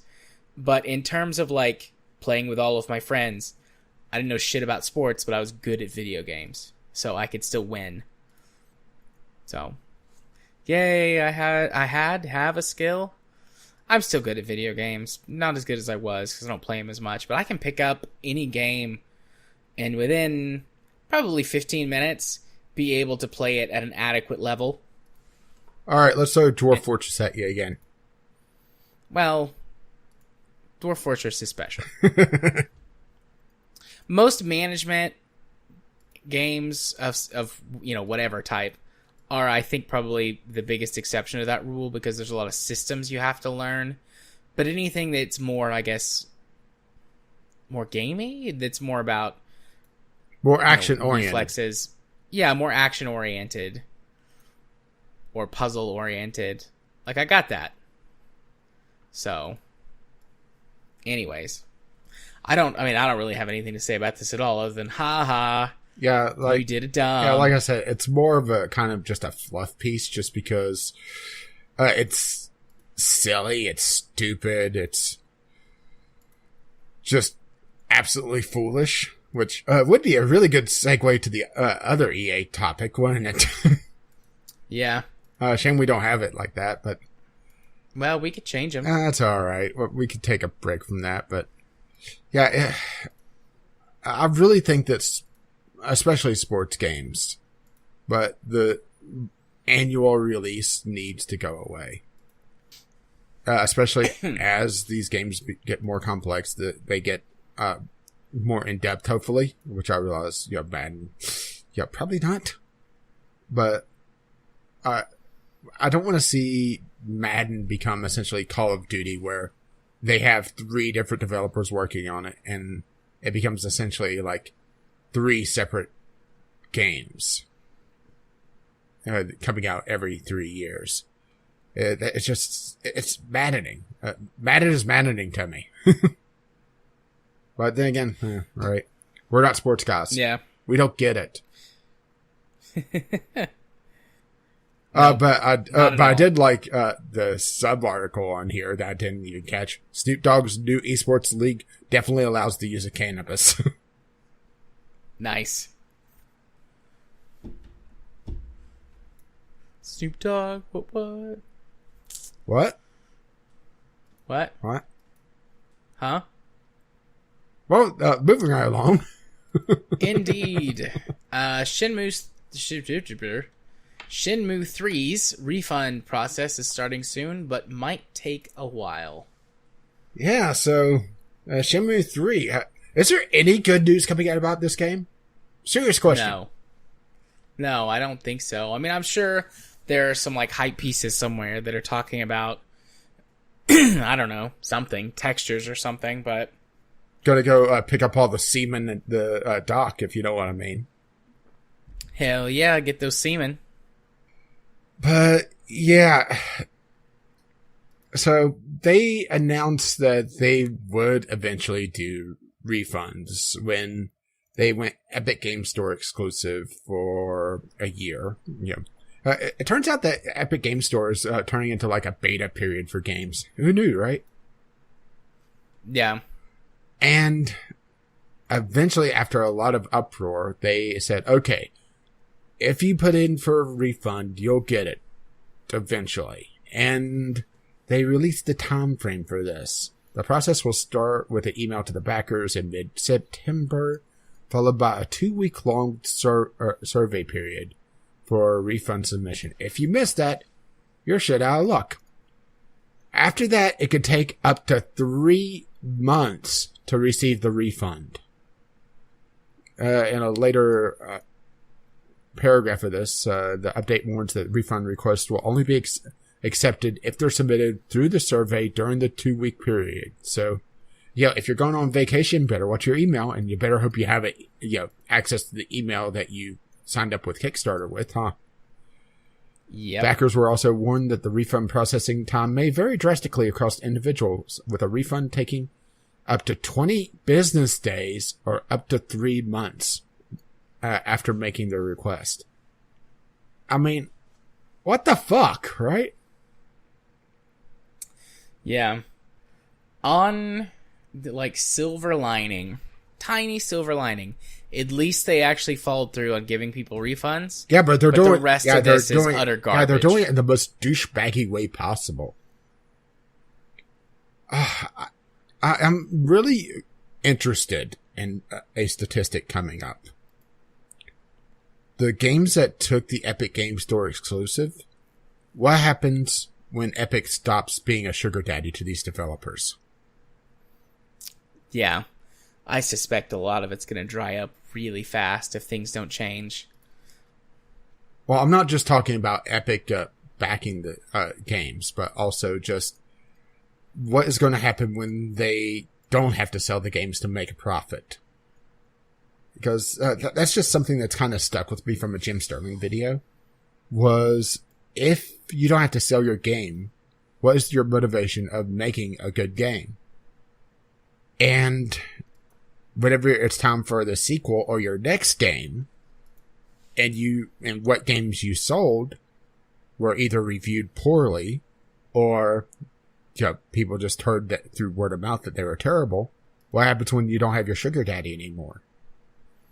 I'm really thinking that we may see some closed studios. I mean, you're probably right. I suspect that something will if this trend continues with Epic, that something will happen or they'll just start buying studios like EA. Yeah, or something similar to will happen with what's happened with Steam and Greenlight. Like, they developed all these sort of little what's the right word? Not shell companies, but subsidiaries? No, there's a term for it, for like a business that crops up to capitalize on cabin something. Industry? Yeah. Thank you. I think there'll be those of people, studios popping up to capitalize on this fact that Epic will, pay them enough money. Yeah, but you also have to hit a certain threshold of popularity or hype before you're released to be able to get Epic's attention, and you can't do a release on Epic and be on another store, because they've already shut down a couple games trying to do that. Release simultaneously on Steam and Epic. Who knew? It wasn't about player choice after all. It was about being dickbags. Yep. But yeah, it's going to be really interesting coming up in the next few years when these companies start having to appease the fans again, especially the ones that were absolute dicks about it, like Ooblets. It'll be really interesting. Plus, something else is that since the Epic Game Store doesn't have a review section, the only news you'll be able to find about reviews for a game is when they came out. So, games that are broken on release, and that's a very large percentage these days. The only reviews that are going to be out there are going to be, of those broken releases. So I think the lack of user reviews is going to come back and bite Epic in the ass eventually. Mm-hmm. I think it will. I definitely believe it will. I mean, anything could happen or change, but... Mm-hmm. Or we could just be cranky old men and, it's not the kids that are wrong, it's us. But let's be honest. It's the kids that are wrong. No, the kids are wrong. Kids are wrong. Okay. But, hey, there's some old men that are wrong as well. Yeah, yes? Is that your segue for this one? Yeah, let's go with it. All right. EA's infamous defense for Battlefront 2's awful grind wins a Guinness World Record. Yeah. So this was, 2 years ago now? That there was the pride and accomplishment downvote snafu on Reddit, where it got 600 and something thousand. It says here 667,821 downvotes. Yeah, I'm actually having trouble pulling up the article. So, yeah, I mean, it's been long enough that it actually popped up in an Assassin's Creed game, making fun of it. I believe it was Origins, where you ask, well, why can't I just buy the accomplishment or the medal that I need to be able to bypass this side quest chain? And they go on about talking about how can you have any pride and accomplishment if you just buy it, right? I mean, that's funny, but at the same time, I don't know. Fuck them. That feels like one of those really terrible attempts at humor that doesn't actually get it. Well, it made a lot. If you do about the defense, it's a funny joke, but it still fit with the overall theme of the game, and it felt like it fit in dialogue wise. It wasn't a Borderlands joke, it just wasn't ham fisted in there. I mean, it was ham-fisted, but it still, had some sort of context that made sense. Yeah, it wasn't a manatee joke. That's good. Let me guess, you don't know that term. No. It makes fun of Family Guy. It's from a South Park episode. Essentially, the Family Guy writers are a tank full of manatees, and they just pull random balls out of a giant pile. And they put them together. Gotcha. For all the cutaway jokes. Interesting. I've never seen that. I mean, I have seen Family Guy, so I know, the cutaway jokes and stuff, but... Yeah, and they actually took that as the official term as manatee jokes. That's neat. Learn something new every day. Or at least they did for a while. I'm not sure if they still do it. But... Getting back on topic, because it seems like we've been going off topic quite a bit today. Fuck EA. Yeah, fuck EA. I mean, it's hilarious that it's... first of all, the most downvoted comment on Reddit is in the Guinness Book of World Records, but the fact that EA got it... Mm-hmm. And a rather... good summary of it. An official post by video games publisher Electronic Arts responding to players' complaints about having to unlock characters such as Darth Vader and Luke Skywalker in Star Wars Battlefront 2 through loot boxes, has 683,000 downvotes. I would have liked to have seen, probably a little bit more depth on what loot boxes are, but I imagine that someone that's looking up the most downvoted comment on Reddit would likely know that. Yeah, and if you're interested in finding out more, you could Google it. Mm-hmm. I used to love the Guinness World Record books. I bought a bunch of them at one point when I was in elementary school. Yeah. At the book fairs. Yeah, same. I had, I think, 5 or 6 from 2001 or 2002. For 5 or 6 years in a row, and then I stopped getting them. Now I kind of want to buy a whole bunch of them. I bet they're really expensive on eBay. Or maybe they're not. Maybe they're really cheap. Well, why don't you just buy some Guinness instead? Actually, they are the beer company. Yeah, I know. Oh, you know why they produced the Book of World Records then? Doesn't the story go that it was due to like constant arguments about stuff bar trivia. in their bars? Yeah, bar trivia. Sort of like the Michelin stars is from the Michelin Tire Company as a travel guide. Yeah.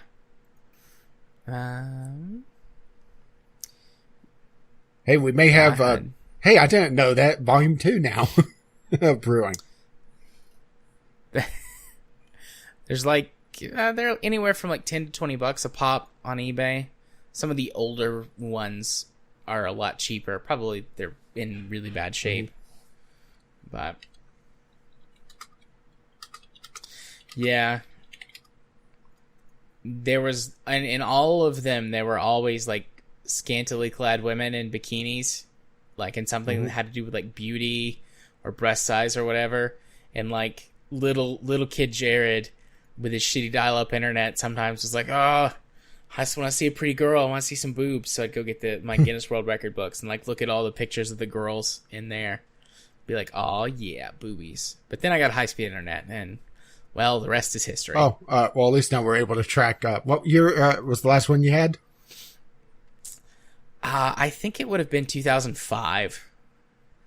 And that's around the time we got high-speed internet. I was like 15, give or take, depending on exactly, the month and everything. But I was around 15 when we got high-speed internet for the first time. So that checks out. And something else to check out? Yeah. I mean, that works. That does work. There's an official KFC dating sim, and Colonel Sanders is the cutest anime boy. So, this is proof that we're in a weird timeline, huh? I mean, I'm okay with this part of the timeline. I saw this earlier today, and I thought it was a joke. I really did. But no, this is an actual game that's coming out. This is a visual novel dating sim, and it's on Steam right now.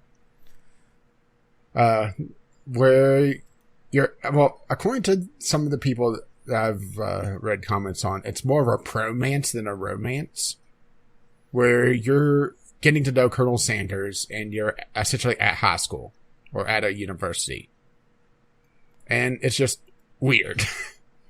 But, I mean, this isn't the weirdest of tie-in promotional video games, because we've seen like the Burger King Xbox games back in the day, and those were pretty strange at times. Yeah, most of those were pretty good, though. I remember on I believe it was the Genesis, back when 7-Up had the Cool Spot character, they had actually a fairly decent platformer where you were trying to rescue 7-Up cans or something. And of course, there's Pepsi Man. Yep, Pepsi Man. I love this. I'm looking at the Steam page, and down at the bottom, like all the features. You go through all the features at the bottom. Officially created by KFC. No, really. KFC has done a couple of video games before. They did one that was a VR thing. Yeah, it was like a VR like training. Yeah, that was more for their training. But I mean, they have all sorts of weird things. They have Professor Dog, that's a corgi that's sitting on a pedestal teaching class. What? You found Professor Corgi? I'm just looking at all of Dog? this. Yeah, I'm just looking at all this. I love it. Wait, is that a sentient stove? I think so, yes. Yes, please. Oh, I can't wait for this. Is it free? No, I think that's actually a deep fryer. I don't know. I don't know what the price tag is going to be on this. But the features: 9 lovable characters, multiple hours of playthrough, dateable Colonel Sanders, a secret ending, secret recipes, double, cooking battles, battles, Earn a degree from a fictional culinary school. 11 herbs and spices. Cute miniature food and officially created by KFC. No, really. So if you search it, it says free underneath the name. Now that could be, since all it says is planned release date, September 24th. That could just be like a mistake or a glitch of some kind. But I'm hoping that it is free as a promotion. I mean, I like KFC. I don't go there very often. There's not one near me. Yeah, same. That's the thing. Most of my fast food choices, like if I'm going to get fast food, I'm just going to get whatever's close. And 99% of the time, that's McDonald's or Taco Bell. McDonald's is partly driven by my child. But, you know, McDonald's and Taco Bell are very close to my house. I've got a couple other things here in town, but I don't have a KFC. Yeah, I got a local burger place that's actually pretty damn good. I have Pizza Hut, which I realize isn't technically fast food, but work with me here. I have a Taco Bell and a Subway that's within, walking distance for me. But the Taco Bell, it's, understaffed, and they're not overly popular, but they're about the only Mexican in town. Or Mexican, massive sarcasm quotes. So, they have to focus on, like, the drive-through, and last time I was there for about half an hour just to order my damn drink. So I could walk home with it. Yeah. Subway there's pretty good, though. I mean, there's a bunch of fast food restaurants in town, but, like, the close ones that will go to is, like, McDonald's, Taco Bell. Yeah, typically whenever I'm out and about getting food, I like picking more local places that aren't part of big chains. Yeah. Like I went to, a 50s diner one time when I was out on one of my thrifting adventures. That was fairly fun, but they were obviously in the middle of remodeling, so it kind of killed the atmosphere. But yeah, I typically don't go to big fast food restaurants anymore. Yeah, well, I can't wait to go date Colonel Sanders. He really is very cute. Colonel Sanders is not... Yeah, they've recast Colonel Sanders not too long ago to be a more young, hip Colonel Sanders. And, I mean, Colonel Sanders does look like sort of a happy, congenial grandfather in all of the pictures. I'm looking to see if there's any photos of him younger.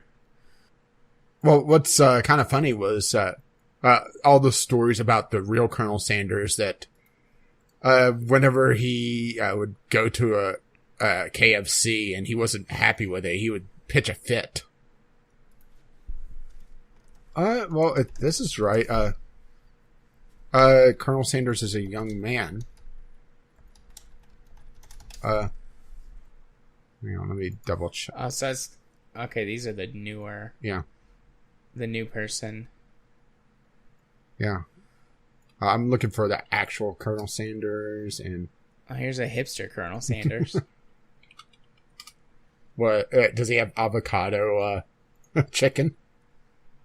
Okay, here he is. Not in the photo, which is, I feel like a missed opportunity. It's not anime boyish, but I'll send it to you through Discord.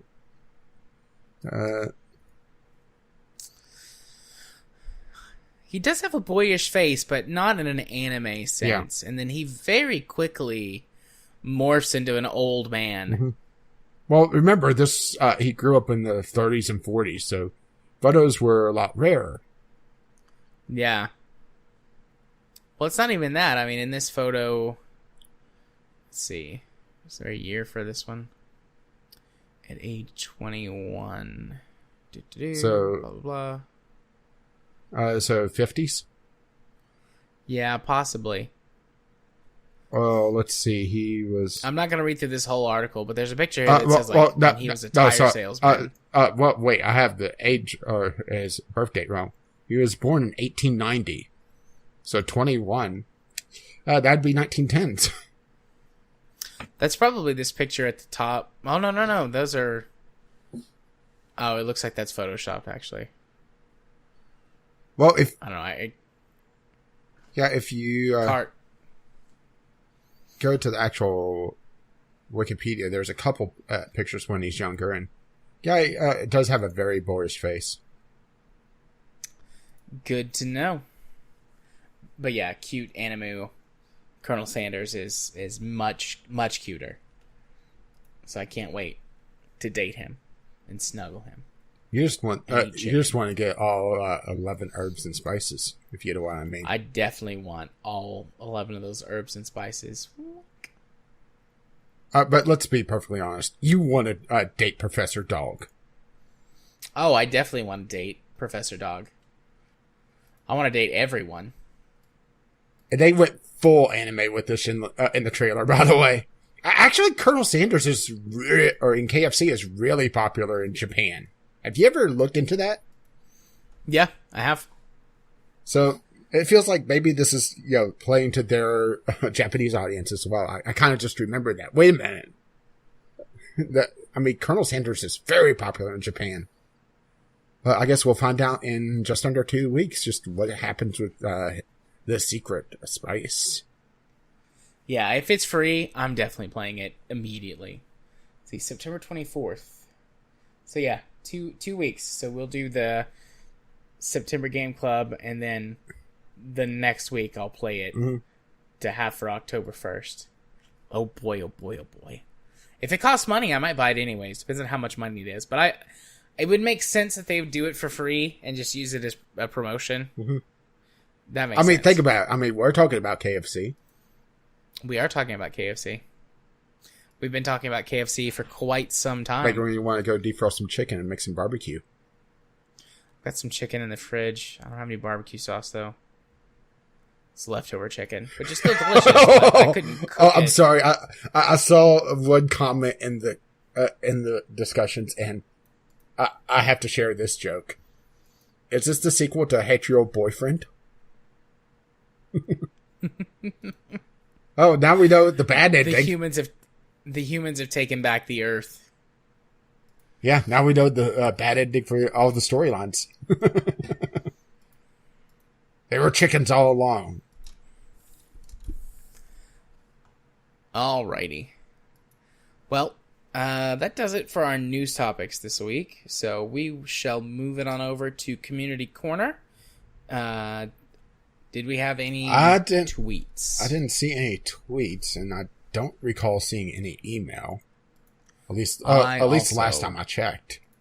I could go check real quick. Go rummage around the bag, turn it upside down, shake it. See if there's anything that falls out outside of some mouths. And of course, I just checked. Yeah, I'm definitely not stretching while I'm double checking the email. We got an advertising thing from Joe Sinkwitz, who wants us to join his network to do product reviews and influencer campaigns. But no, thank you. No, we're holding out for the Colonel. I'm also not interested in joining up with a network on YouTube. I don't want to get involved in any of that shit. Oh, hey, this is my personal email I just swapped back over to. I was learning about attendance for my kid. School attendance and illness reminders. That's my top email right now. Cool. Oh, mine's alerting me that there's a deal for Sid Meier's Civ 6 and XCOM 2 from Is There Any Deal? So, game night for next week, I guess, since you're a definite no on... yeah, just thinking about it, Thieves. I don't want to deal with it anymore. Okay. You guys can play. Well, next week on the list, I believe, is Warframe. I don't have the list pulled up right now. I can go double check. Yes, Warframe. And then Cards Against Humanity. And then DEF CON is back on the list as well. So, more suggestions from community, please. Otherwise, I'll just stick some stuff on there and we'll see what we get. But yeah, Warframe, there have been massive changes to the game, definitely since the last time I played. Yeah, did you play even when the first open world came out? Nope. Oh, I haven't played in a long I could drag long you guys time. through Well, do you wish to have the more temperate open world or the cold open world? Cold open world's better, by the way. Okay. I would suggest, if you're planning on attending Warframe Night, load up the game, make sure it's patches, because it has a secondary launcher that doesn't go through Steam, that runs the patching. And go to the, if you're part of the old Kerbalcast clan, go to the dojo and grab a couple things. There's a Arcwing launcher that you can get from there. That is, it's not required, but it makes life a lot easier. It allows you to be able to jetpack around. Pretty much like you enjoyed in Anthem. Sweet. I like jetpacking. But yeah, that's it for that then. Where can they get in touch with us, Rach? Well, you can contact us at vglpodcast@gmail.com, just like random YouTuber did. Or you can tweet us, VGLpodcast, on the Twitter. So, doobly-doo. For a Discovery Queue, yes indeed. And, hey, I got one right away once again. But, of course, I also had it loaded up. I also have one. What is yours? Blasphemous, also known as my spirit animal. So, Blasphemous is a punishing action platformer that combines fast-paced, skilled combat of hack-and-slash games with a deep, evocative narrative core, developed through the exploration of a huge universe comprised of non-linear levels. So, sounds like it's throwing in some Metroidvania as well, which it is tagged for. Has a very sort of Dead Cells look about it. It looks like it would be right at home on an SNES cartridge, really. With a little bit more Metroidvania than some of the more Metroidvania games not Metroid, but Castlevania than some of the Metroidvania games that have been lately. So a very interesting game, and it is developed by Team 17, so Worms fame. And it'll be interesting to see what the actual storyline is. And hey, there's a giant crying baby with blood coming out of its eyes and a blindfold on. So there is that as well. Yay? Question mark? Well, I'm assuming you're fighting the baby. It's a very late term abortion. Very late term. Alright, well, I got one too for my first game that wasn't the same one you had. Age of Empires Definitive Edition. I mean, Age of Empires 2, I think, is the one that everybody remembers the most. But, I mean, Age of Empires 2 came from Age of Empires 1, or was a sequel to Age of Empires 1, so... Yeah, which, this does have... Yeah, isn't this on, Game Pass? I have no idea. Possibly. But, Age of Empires... this does have mixed Age of reviews. Empires Definitive Edition is on Game Pass. Busy. Okay. There's a lot of people saying that this is very buggy.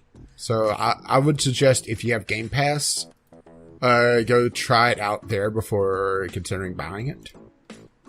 Looks like you can get Age of Empires 2 Definitive Edition when that releases in November on Game Pass as well. So, which that makes sense because Xbox or Microsoft bought them. Or bought it. Bought the rights to it. Bought the studio. I don't know. They own it now. My next game, Unrailed. Nice. Well, I guess we should talk about it again, just in case people skip that. It is a cooperative or competitive, depending on the mode you're in, train building or railroad building game where you're trying to traverse between one station to the next while protecting your train and making sure it doesn't derail. Minecraft-esque graphics with some resource collection. It really depends on just how in-depth they go with it.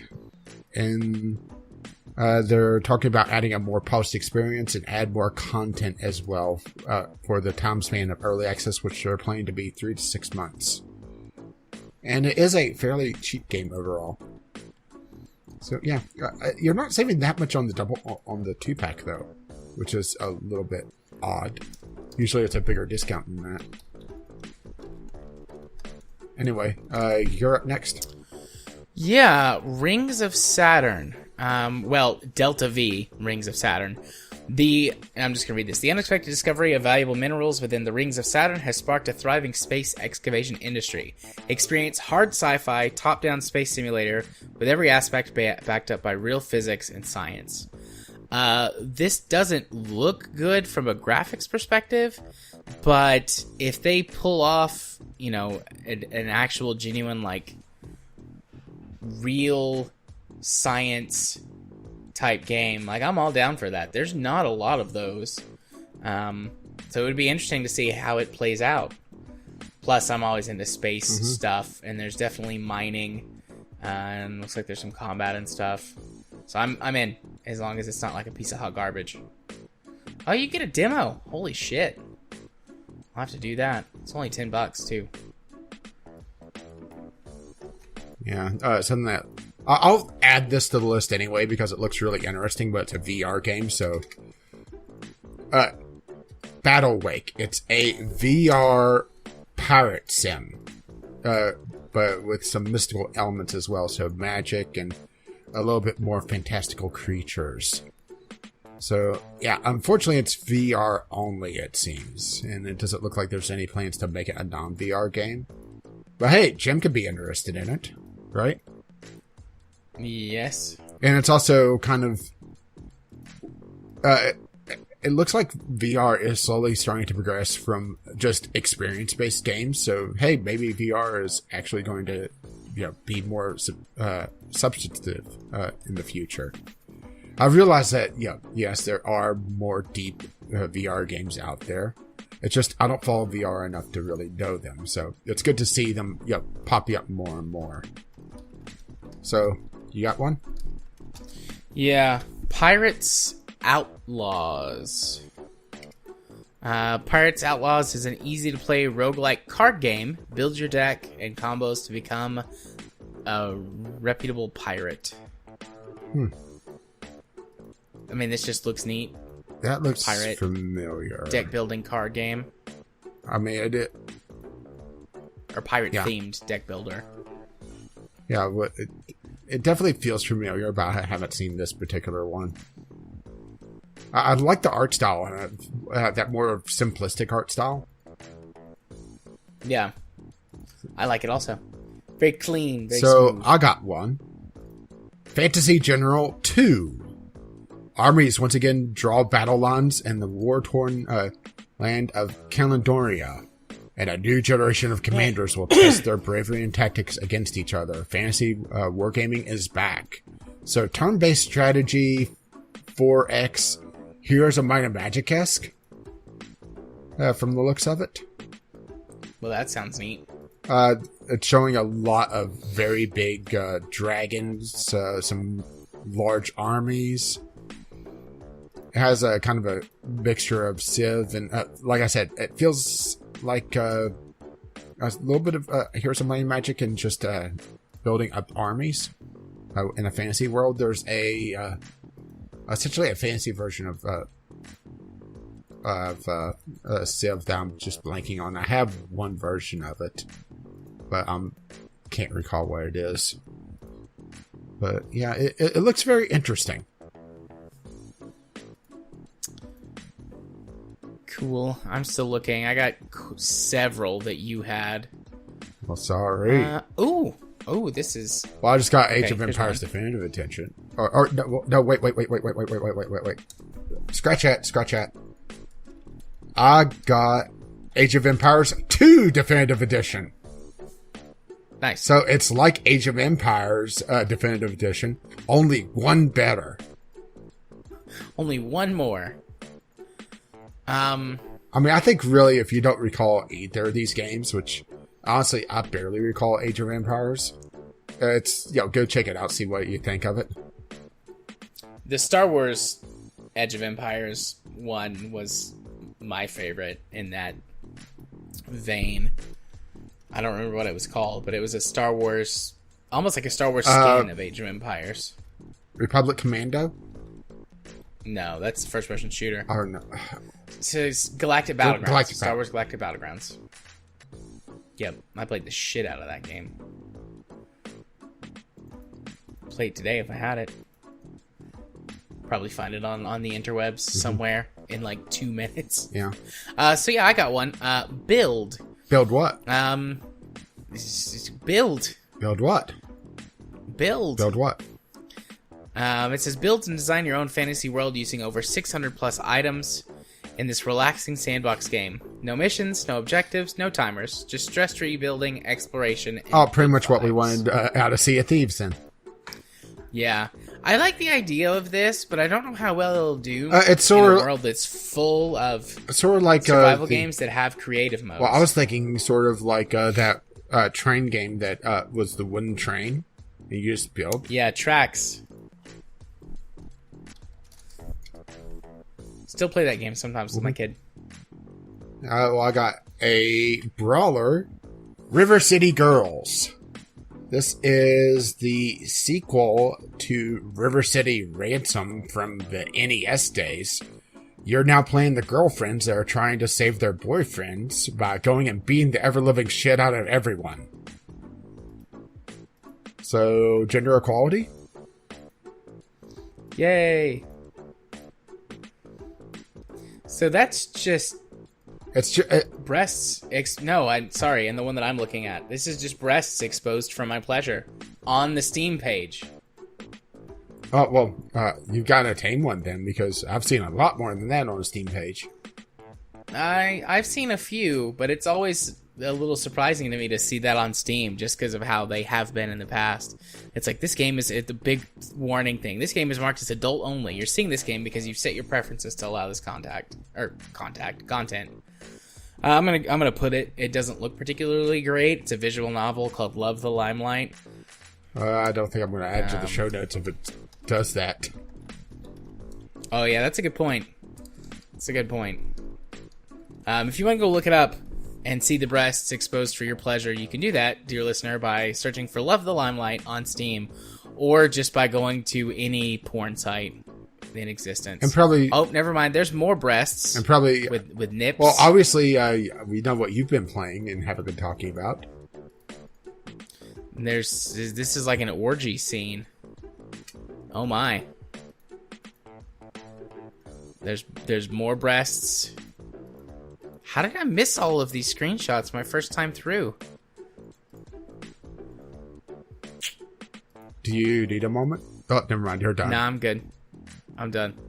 So, I've got Pester Quest, which is set in the Homestuck Hive Swap universe, telling a story out of that. It's a visual novel? Question mark. I mean, I had a friend years ago that was big into the Homestuck universe. He was a little bit odd, but I mean, if you're invested in that, this is definitely a pickup for you because, you know, I believe the comic has ended ages ago. So, you know, now that there's games coming out about it, there's this and there was another one that's in the universe that tells more stories out of it. There you go for it. Let's see. Yeah, it's a visual novel. Gotcha.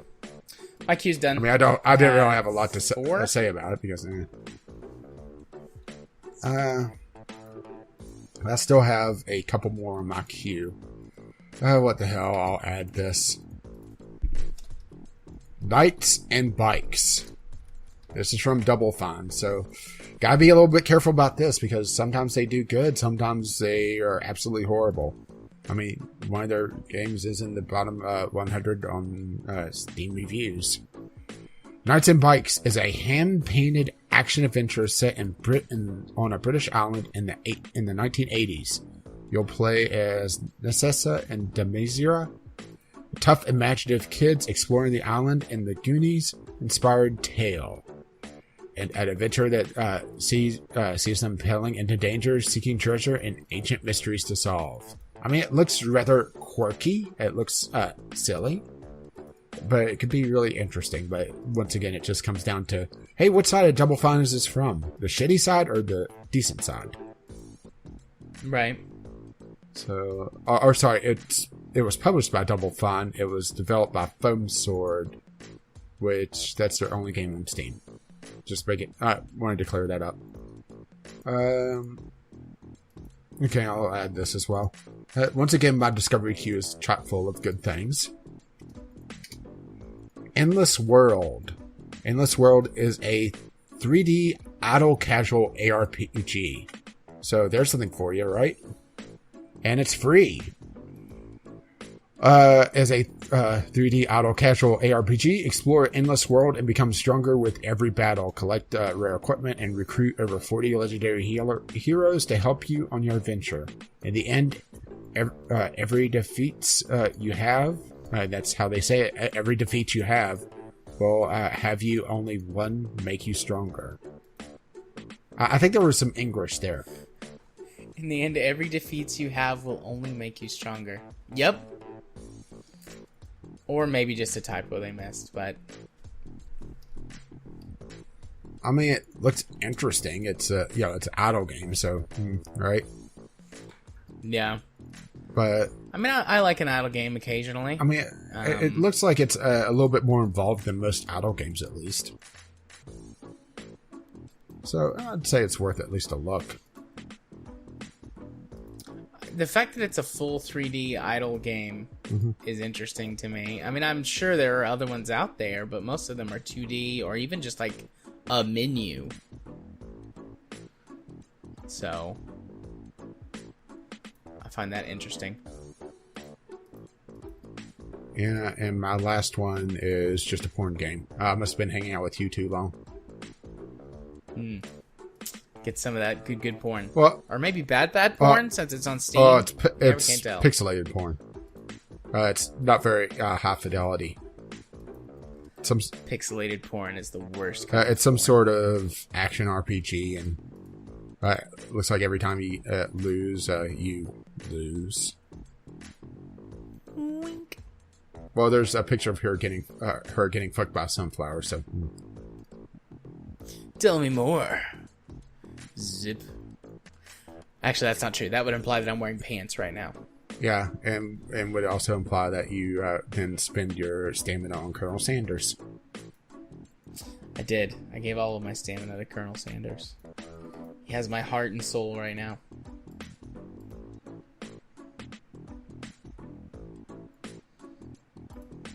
Boy, that got awkward, didn't it? Did it? I didn't feel awkward. Well, that's because you have no shame. That is very true. So that's my queue done, and your queue done? Yeah, that was it. Finished off.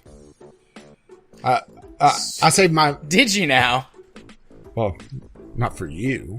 Don't you wish? I do. Alrighty. Well, with us having finished... Oh, my. Why don't you hit him with those socials, Rage? Well, I've been Caffeine Rage. You can find me on YouTube. Came with Caffeine Rage. You can find me on Twitch. Caffeine_Rage. And you can find me on Twitter. Caffeine Rage over there as well. And if you wish to talk to me on Steam, you can find me, well, once again, Caffeine Rage. And you've been...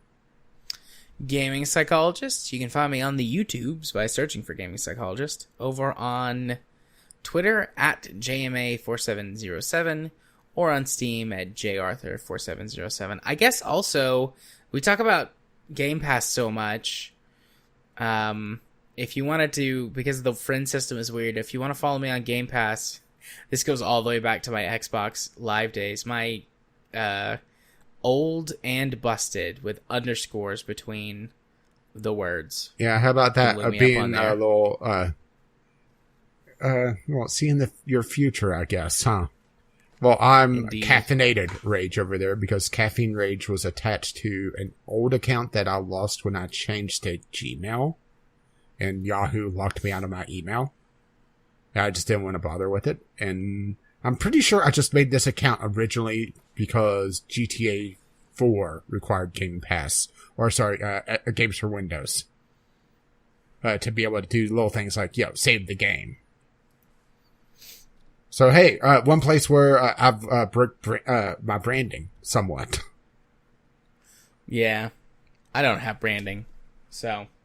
No, but what you do have is the password for this week. And if you'll wish to let know, Jared, exactly what episode of the podcast you're coming from, the password for this week is Keelhauled.